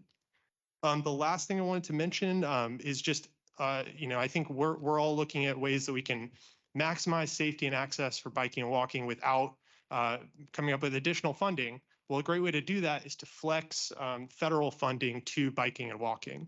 So FHWA, the Federal Highway Administration, identifies 30 grant programs that can fund bike ped infrastructure. Right now, South Carolina uses about 1.5% of FHWA funds for biking and walking. I think we can increase that number and get more miles built in our state. Thank you so much for the work you're doing. Thank you very much for being here. Brian Sullivan, LRTA. Hi, Brian. Good to see you. Representatives Erickson and Crawford, members of the committee. My name is Brian Sullivan. I'm the Executive Director of the Low Country Regional Transportation Authority. We provide essential public transit services for the residents of Allendale, Beaufort, Colleton, Hampton, and Jasper counties 362 days a year. At the heart of our operation is the daily commuter services that we provide for the hundreds of employees who work in and around Hilton Head, but have to live up to 2 hours away.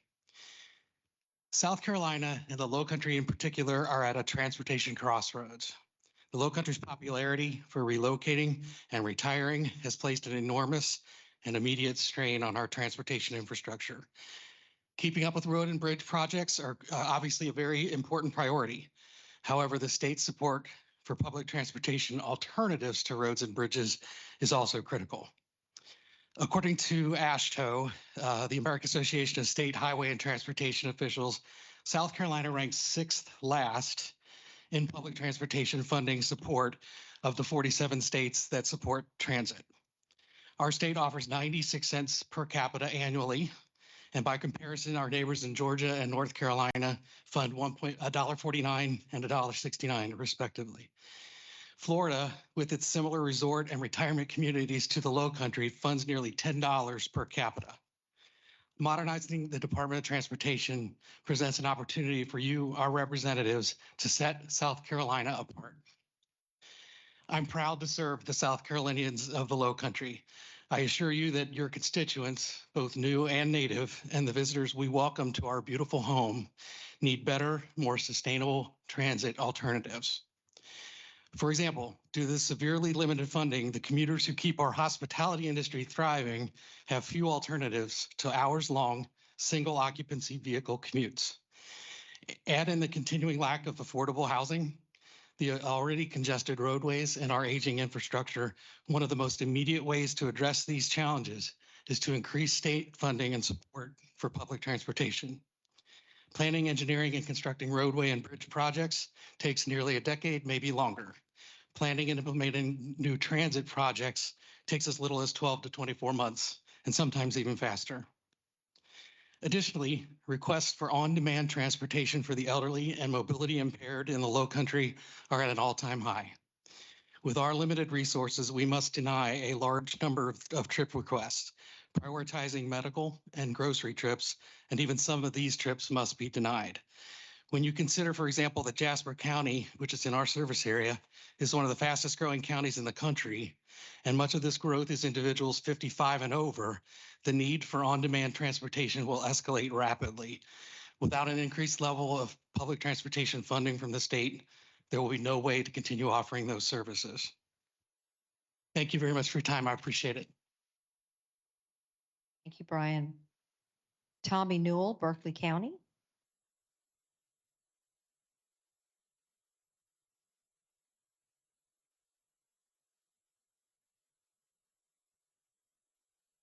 That's all right. Thank you for being here. Thank y'all for being here. Except for you. You were early. I'm Tommy Newell, Berkeley County Council District 4.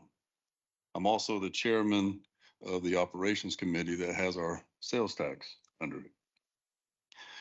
Y'all know that once our 22 referendum is complete, we will have generated $1 billion. And out of that $1 billion, 70% of it will be spent on state and federal roads. Why is that?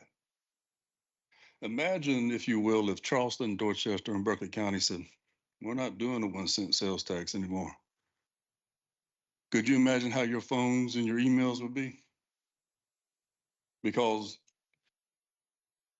I'm not sure if any of y'all, you probably do, but I know I get called for every pothole that needs to be filled, every ditch that needs to be dug out. I do. I don't know if you do, but they call me first. And I can tell you, and I'm going to give a shout out, Tim Henderson, Scott Carswell, absolutely great. But they need more money too. Look at how much money this district gets compared to other districts. I encourage you with this modernization that you take the voices from the local people. I'm not saying you're not local, but you know what I'm saying. From the mayors to the city councils to county councils.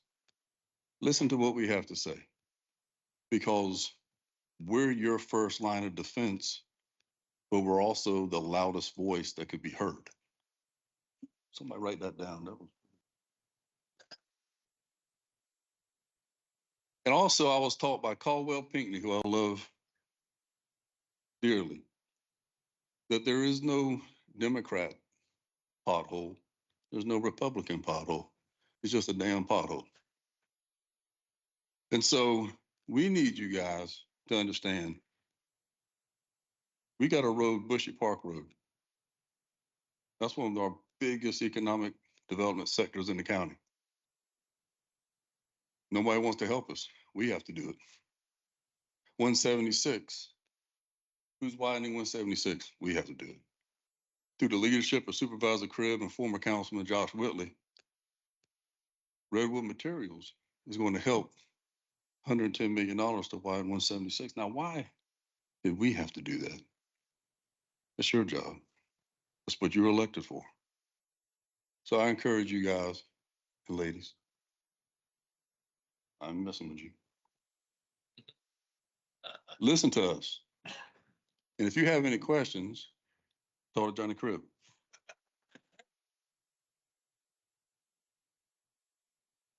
Mr. Newell, you were live streamed, so your words are there for posterity.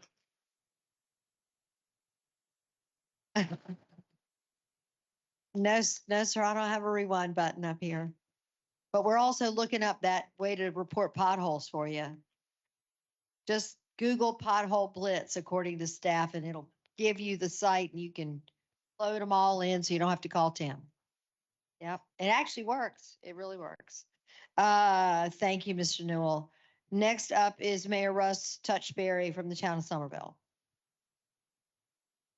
Welcome, Mayor. Thank you so much for the opportunity, Madam Chairs and committee members. This work that you are doing is extremely important and touches the lives and the future well-being of every citizen in this state. So thank you for taking up this effort. I'm gonna wear two hats today. I'm gonna start off with the mayor's hat. Apparently Todd Glover was right in municipal government. Our domes become uncovered. So, but I'm the mayor of Somerville, which is the 7th largest municipality in the state with just under 55,000 residents. However, there are 250,000 people who have a Somerville postal address. So there are 250,000 people that think they live in Somerville, live in and around Somerville, drive through Somerville, but I only represent just under 55,000. The areas outside of our town are growing faster than the areas inside of our town. And we reside in 3 counties, Berkeley, Charleston, and Dorchester. So it's very difficult for us on the backs of our residents to take care of our infrastructure challenges, and we have many of them. So when it comes to giving us roads, and I know that that's a strategy that may work throughout the state, please, I encourage you to make that voluntary and that it would be coupled with a funding mechanism that is recurring and user fee based, not something that's going to have to end up being a tax on our citizens that are already overtaxed from a property standpoint. So I just want you to think of that.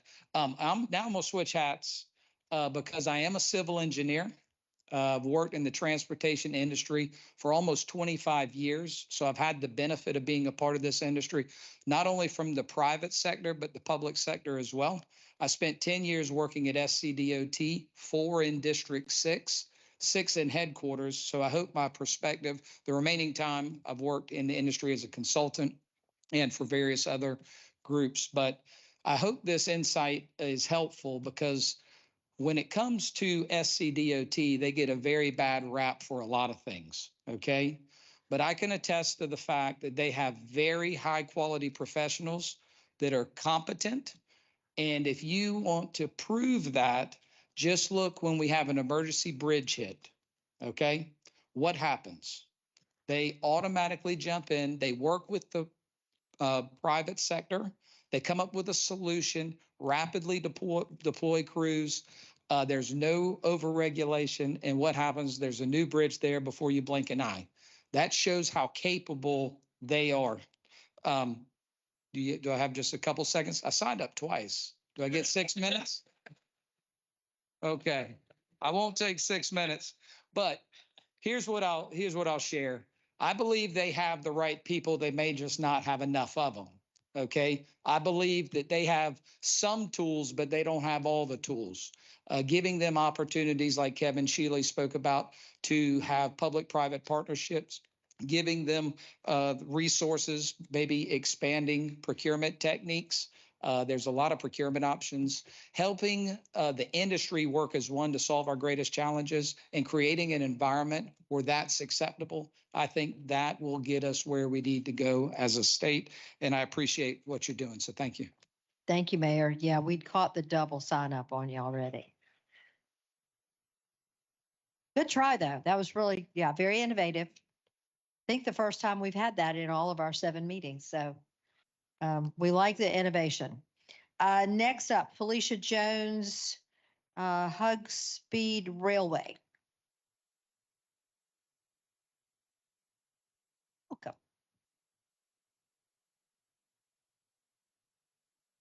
Hello, everyone. I had a little cold, but I'm an international peace ambassador and humanitarian. I'm going to read what I would like to address to the Department of Transportation first. On behalf of Kids and Neighborhood Empowerment Connection, which is what I received by Humanitarian Awards in New Jersey for running a youth program. So we, the people, must press to the high mark, leaving creative pathways for innovative protection and projections for future generations. High-speed rail line is what I'm asking South Carolina to run throughout the state.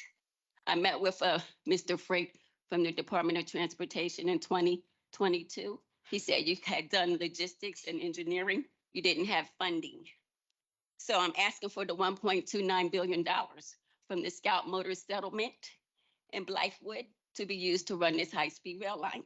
This rail line will impact the environment directly by getting the cars off the road, but create jobs for generation after generation after generation. And that's what we need to do. That's me as a parent, grandparent, a citizen of the state, the United States, as well as a humanitarian. So I can't sit here and not address what's going on in our nation. The first part was for the Department of Transportation. This part is for Save the Children and Save the Planet. Okay. Under this umbrella is one person. Class action lawsuit. I'm asking for $10,000 a month for life, free medical, mental counseling, or personal assistant in education. Why? Because Ms. Jones, I'm sorry that I need to interrupt you. This hearing is only on DOT and road issues. this is because it's when I finish, you're going to see where it clicks in. This is for our youth. But it's also, this is a state The hearing. state, for the youth across the whole state. This is for all of our youth. This collection lawsuit will cover every child and citizen, giving them the benefits for the $10,000 a month for life, the education, it ends homelessness across the state. That's why I'm addressing it as the state. I'm using this opportunity as a humanitarian. Okay, why we need the 10,000 is so we can cut back, do a semi-COVID shutdown. I know you don't want to hear it, but we need to hear it because that's the only way we're going to change the environment. We cannot leave future generations with just poison, okay? In South Carolina, we just sued for PFAS, Fort Jackson. Did you know that? DuPont, the $1.29 billion settlement, we still have 22 active cases. I spoke to the Richland County School Board, January, February, March, City Council, Senator Tamika Devine, and the mayors. And I'm glad all you mayors are sitting here because this project for this speed line affects every city, every county, and every person. Thank you and have a blessed day. Thank you. Up next, Johnny Cribb, Berkeley County Government. Hello, Mr. Cribb. Welcome. Hello, Madam Chair, members of the committee. Thank you for the opportunity tonight, and I would be brief. I have just a few comments. Councilman Newell mentioned a few things. We have a successful sales tax program in Berkeley County. Just received 74% voter approval for it. It's hard to imagine anything in this country that could get 74% of the people to agree on it. My biggest ask in that program, and we spend 75% of those funds on state roads, is whenever we're fixing a state road or widening a state road, let's take 176, which is called State Road. One of our biggest issues, and we'd love the committee to take up, is we actually get billed by the state to review the plans and to inspect the project. So imagine having a neighbor whose grass is too high and for whatever reason, they can't get to their grass and cut it. And you go over there and cut it for them and get a bill for them sitting on the porch watching you do it versus you're just ready to say thank you and give them a glass of tea or lemonade. So I don't know when that practice started, but plan review and CE&I, when someone is spending hundreds and hundreds and hundreds of $1 million on your system, is a bill that should not be sent. So I would really love the committee to consider that. Also, I want to talk a little bit about district maintenance funds and Representative Sessions. I believe you started to go into this earlier. District 6 is the largest populated, most lane miles driven district in the state of South Carolina. But for district maintenance funds, it's routinely the lowest funded district office in the state. Now, if that happened 1 year, that would be frustrating, but it would be 1 year. But what happens is if you only go by lane miles year after year after year, you're the lowest funded year after year after year. I'm not here to make an argument to be the highest funded. I'm not here to make an argument to be middle of the road. That's something that you have to figure out. But in 1 year, for example, let's say in round terms, Berkeley County gets 40 million for district maintenance funding. There's another district that gets 60 million with almost 50% less population and almost 40% less road miles driven. Well, if that happened in 1 year, you would go, let's see how next year shakes out. But it happens the next year and the next year and the next year. So in 5 years, you're short $100 million compared to that other district. I've been the county supervisor for 7 years, so potentially 140 million.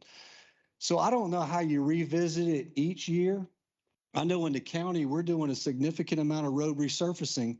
We had every road graded, and before the roads came back, we said, no matter what district they come in, we're going to do the failing roads first, the poor roads second, and hopefully we get to the fair roads and the good roads one day, because it doesn't make any sense to fix a fair road or some other road when you have a failing road out there.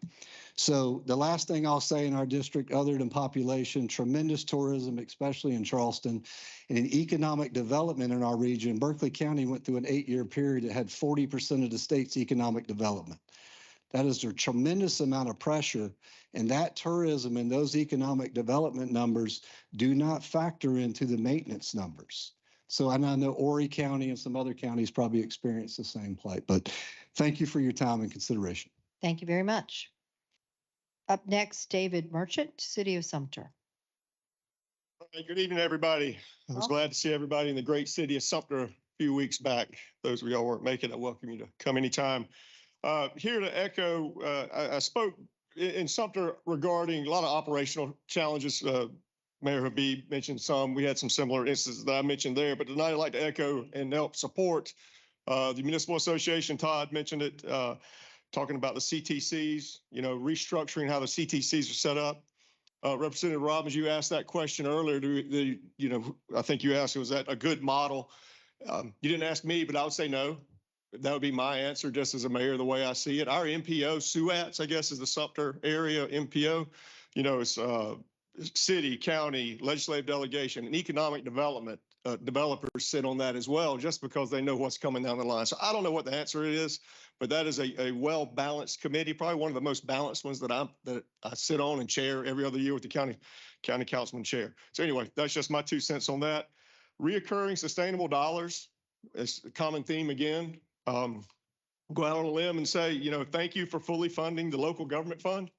That's truly helpful, but there was years that it was not fully funded. And so just wearing my mayor's goggles, that would be, you know, a concern if roads were sent our way and some level of funding, is it going to be sustainable? So whatever you consider on that. Snapshot of Sumter, responsible for over 100 miles, about 104 miles. Our C funds that we get, we can pave a road every 50 years. So we can get back around to that road every 50 years. Funding, we can't tax our way into prosperity in Sumter, especially to take on additional roads, put on paving crews. We do not have paving crews or road crews. We have patch crews for when our water utility line breaks, we have to patch, which is a very frustrating part of my job. But our general fund budget is a $57 million budget. Property taxes are $18 million, 33%. public safety requires $23 million. So I just give you that to say the challenges of a local government with our funding sources, and we appreciate what you do in that through the different avenues, because the local government fund does make up that balance and other, business license and whatnot. So we do just ask for, if it is to come down, where roads come, make it voluntary. Let's get us all involved. It took a long time to get to where we are now, so I know it won't be fixed overnight. And, but we appreciate the work that you do and to continue to keep cities in mind as you make your deliberations and decisions. Thank you. Thank you, Mayor. Appreciate you making 2 of our meetings. Dedication. You needed to come back and see us again. We'll have to get you a little more fun in Sumter. Yeah. Up next, Herbert Adam Friend with Woodland Shores Road Coalition.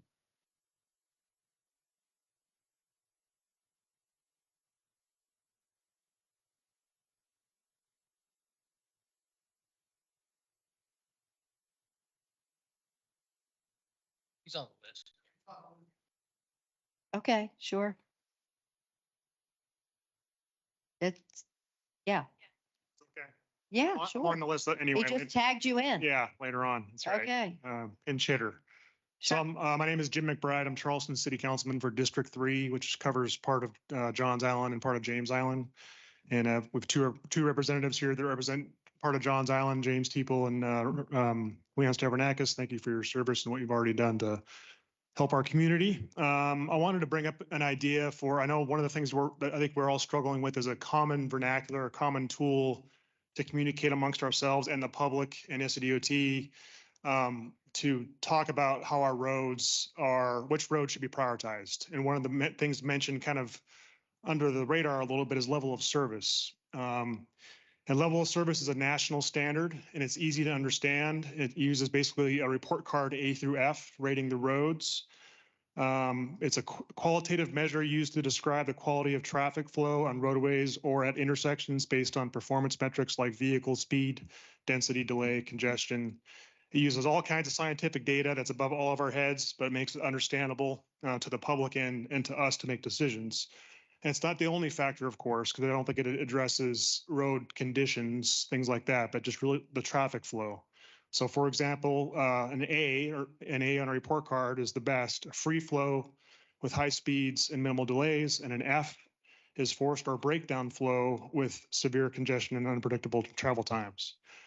I learned this to give a bone to BCD COG, Berkeley Charleston Dorchester Council of Governments. Ron Mitchum, the executive director, gave a presentation to Charleston County Council on June 24th. Very short presentation. I invite you to go watch it on YouTube, June 24th, County Council, where he showed the Charleston County by color-coded roads, A through F, where the level of service was for all the roads in Charleston County, red being F, green being A, and everything in the middle. He, by the way, had to come up for the sake of informing Charleston County to get them ready for the potential 2026 transportation sales tax, came up with another category of F minus, because some of the roads were so bad that he wanted to show that Charleston County which roads were worse than just F. So he literally came up with that category and talked about it in that presentation. And Johns Island, which is part of my district, most of you know there's 2 ways on and off the island, and that's it. And it doesn't just serve Johns Island, it serves Wadmalaw, Kiowa, Seabrook. Both of those entryways on Johns Island are F. One of them is being addressed by Charleston County, $440 million project, Main Road Segment A, will be done in 2028, will provide a lot of relief. The other exitway is an F minus, has been since at least 2019. That's the Maybank River intersection. And then the third main intersection is Bohicket and Maybank, and that's also an F. So we have 3 all state roads, by the way, state roads, F, since at least 2019. So I think just the level of service is a good way to articulate. So we're all communicating and the public understands kind of more which roads need to work more than others. Thank you. Thank you very much. Tim, you might want to go talk with him. Let's see, next up, Councilman Mike Seeking, City of Charleston.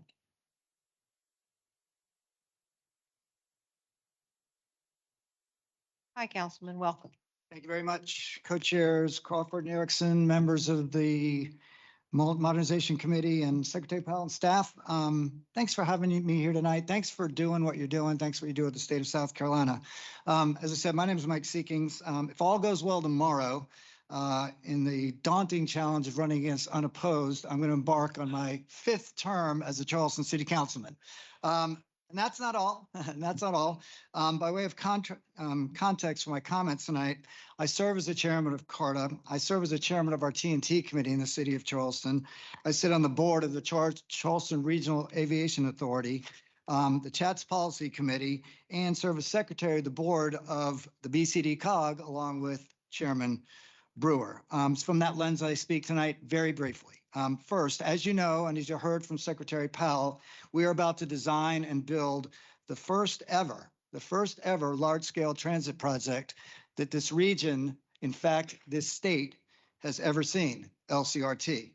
When up and running, it'll run 21 miles along the spine of this county, connecting north and south. The learning curve in doing something like this for the first time in the state has been incredibly steep. We've partnered with Charleston County, the FTA, and the SCDOT, and I just have to tell you that partnership has been incredibly good. What I would ask you as you think about modernization tonight is that you make sure that you equip the SCDOT with the tools going forward, because LCRT is not going to be the first project like this in the state, the last project like this in the state. It's the first. The Dorchester Road Corridor, Highway 52, and then all over the state is going to see transit, and it must be something that we think about collectively going forward. Secondly, and on behalf of Mayor Cogswell, I can't be here tonight, but I think from his lens, this is important too. Local government are here to play a role as the legislature addresses the challenges presented to the 4th largest DOT in the country, right? Building highways, bridges, tending to the massive infrastructure needs around the state, and then thinking about putting a stop sign up at my corner of Montague and Pitt Street just aren't efficient. So we're here in the Low Country and lots of other places around the state. We're here to help position, and we're here positioned to manage our roads. Let's create a pathway for voluntary, mutually beneficial road transfers that improve locally based communication, streamline maintenance, and allow for locally based decision-making. Thank you for your time. Thank you for your service. And we look forward to working together to make this state, through among other places, the SCDOT, the best state in South Carolina, in the country. So thank you all very much. Thank you, Councilman. And hey, good luck tomorrow. We like your odds. We like your odds. Up next, I'm not used to calling you mayor. I'm sorry about that. Mayor Reggie Burgess, good to see you, sir. How you all doing tonight? I'd like to say welcome to the city of North Charleston. And I want you all to know this August body is really, really awesome to have here in my city, where I grew up at and that I love. I'm not going to stay up for long because I'm a Baptist. I can go a long day. I'm not going to do that, but I just really want to echo some of the things that have been said already. Ron over at the COG, he's been tremendous for me. Transitioning from a chief of police to mayor. You have the folks that are working behind me from the DOT, but especially Secretary Powell.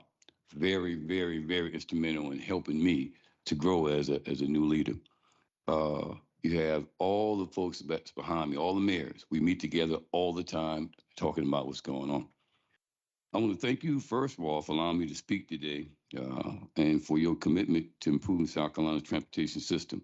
Let me start by saying this. The South Carolina Department of Transportation has some of the most capable and dedicated professionals in the state government, starting with the Secretary Justin Powell, their crews, engineers. They do remarkable work with the resources that they have. The challenge isn't effort, it's funding. And when the state can't fully maintain those roads, that responsibility naturally rolls downhill to the local level. In North Charleston, our crews are constantly patching potholes, managing drainage, and responding to the issues that stem from state-maintained roads. We're proud to do our part, but the cost is a burden is unsustainable. We're sitting on Hurricane Al. You know, every day could be something bad for us. An automatic transfer of ownership of these roads to the cities isn't the answer. Even North Charleston, a city with a strong tax base, cannot sustain those long-term costs. That's why any road transfer program must remain optional with voluntary participation based on the local choice. At the end of the day, we all want the same thing: safe, reliable infrastructure for our residents. To get there, we need a state-level solution that strengthens the DOT funding and ensures our entire transportation network is maintained without overburdening the municipalities. City of North Charleston is the only city in the world that manufactures high-end airplanes, Boeing, and high-end cars, Mercedes. City of North Charleston is the only city in this nation that will have the super base for U.S. Coast Guard. City of North Charleston is the only city in this nation that is home for the C-17 cargo planes and Air Force. We have a whole lot going on, right? All that we do strengthen our state. The economic impacts are unmeasurable, but we have to continue to work through the DOT to get further. You guys, y'all the owners. The people elected you to do that. He's the quarterback. And however he tossed that ball to whatever county, whatever city, it's based on what you guys would like him to do. All we're asking for is just to sit in our seat for a moment. I was a chief of police. I was a cop for 34 years, chief of police for 5 years. I transitioned my mind from a patrolman walking in the door in 1989 to a chief of police in 2018. Now I'm doing the same thing as a mayor. It's my second year, but I'm learning, I'm evolving, but I'm learning from you all. And all I'm saying is you all have an opportunity here to strengthen this DOT. We have the right people. We've got the right team. All we have to do is support that team, and we can make it work. That road right there, US 52. I ride that bus number 10, probably every 3 weeks. And I'll tell you, the people who vote for you and I support the DOT because they want to continue to ride those buses and ride those streets. God bless you. Thank you, Mayor Burgess. I got a little bit of a confusing one here, and I don't know who's going first and who's going second, but Patrick and Ryan. Patrick Kinsella and Ryan Cloninger. Okay, well, neither one of them's going first. All right. Jennifer Patterson, SCFOR. Ready to wrap it up, so I will be quick. But good evening. I appreciate the opportunity to speak to you tonight. My name is Jennifer Patterson. I'm the Executive Director of SC4, which is the South Carolina Alliance to Fix Our Roads. And since 1981, our organization has been solely focused on advocating and educating for safe and efficient transportation infrastructure. So we fully understand the complexity of the issue that this committee has undertaken. And, evaluating ways to modernize policies governing one of the largest state-owned systems is no small assignment. And the decisions that y'all make are going to shape how South Carolina grows, moves, and competes for years to come. So no pressure, right? So over the past 2 months, you guys have traveled the state getting public input from business leaders, local officials, industry partners, and the concerned citizens alike. And really, the feedback's been pretty consistent. Our infrastructure drives commutes, commerce, and livelihoods. And SC4 believes that state and local governments must be equipped to serve the people and businesses who already call South Carolina home, as well as those that we continue to attract. And so this means our policies, procedures, and yes, even our funding mechanisms must evolve with changing times.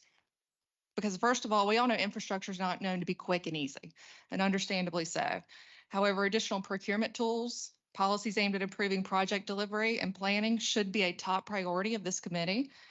because excessive delays are costly, not just in the form of time and money, but in public trust and public opinion. And people want to know that their tax dollars are being spent wisely. And so roads are arguably the most tangible thing that people see. And so I always remind people that South Carolina funds our transportation network with driver and vehicle related fees. It's not the taxes that come out of your weekly paycheck or even your property tax bill. And since 2017, we've seen thousands of miles of repairs and improvements delivered across the state.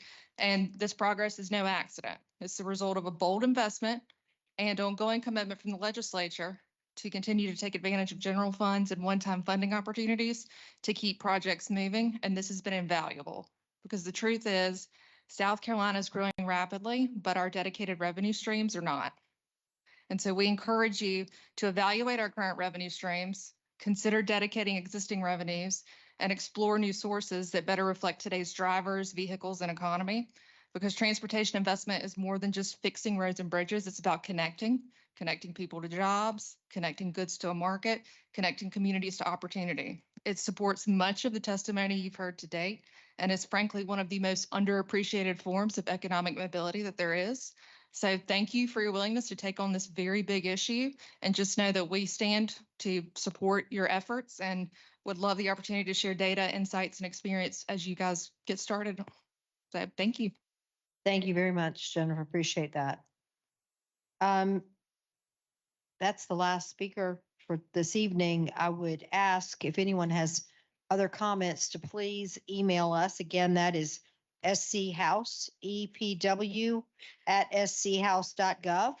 Please email us with any other comments for the committee. And I'm going to let Co-Chair Crawford wrap us up.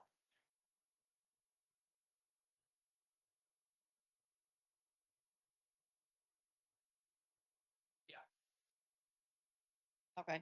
So thank you all so much for being here. Thank you to Trident Tech for hosting us, to the members of the public that testified, and for your written testimony. We will be announcing some upcoming dates for future meetings soon, so stay tuned.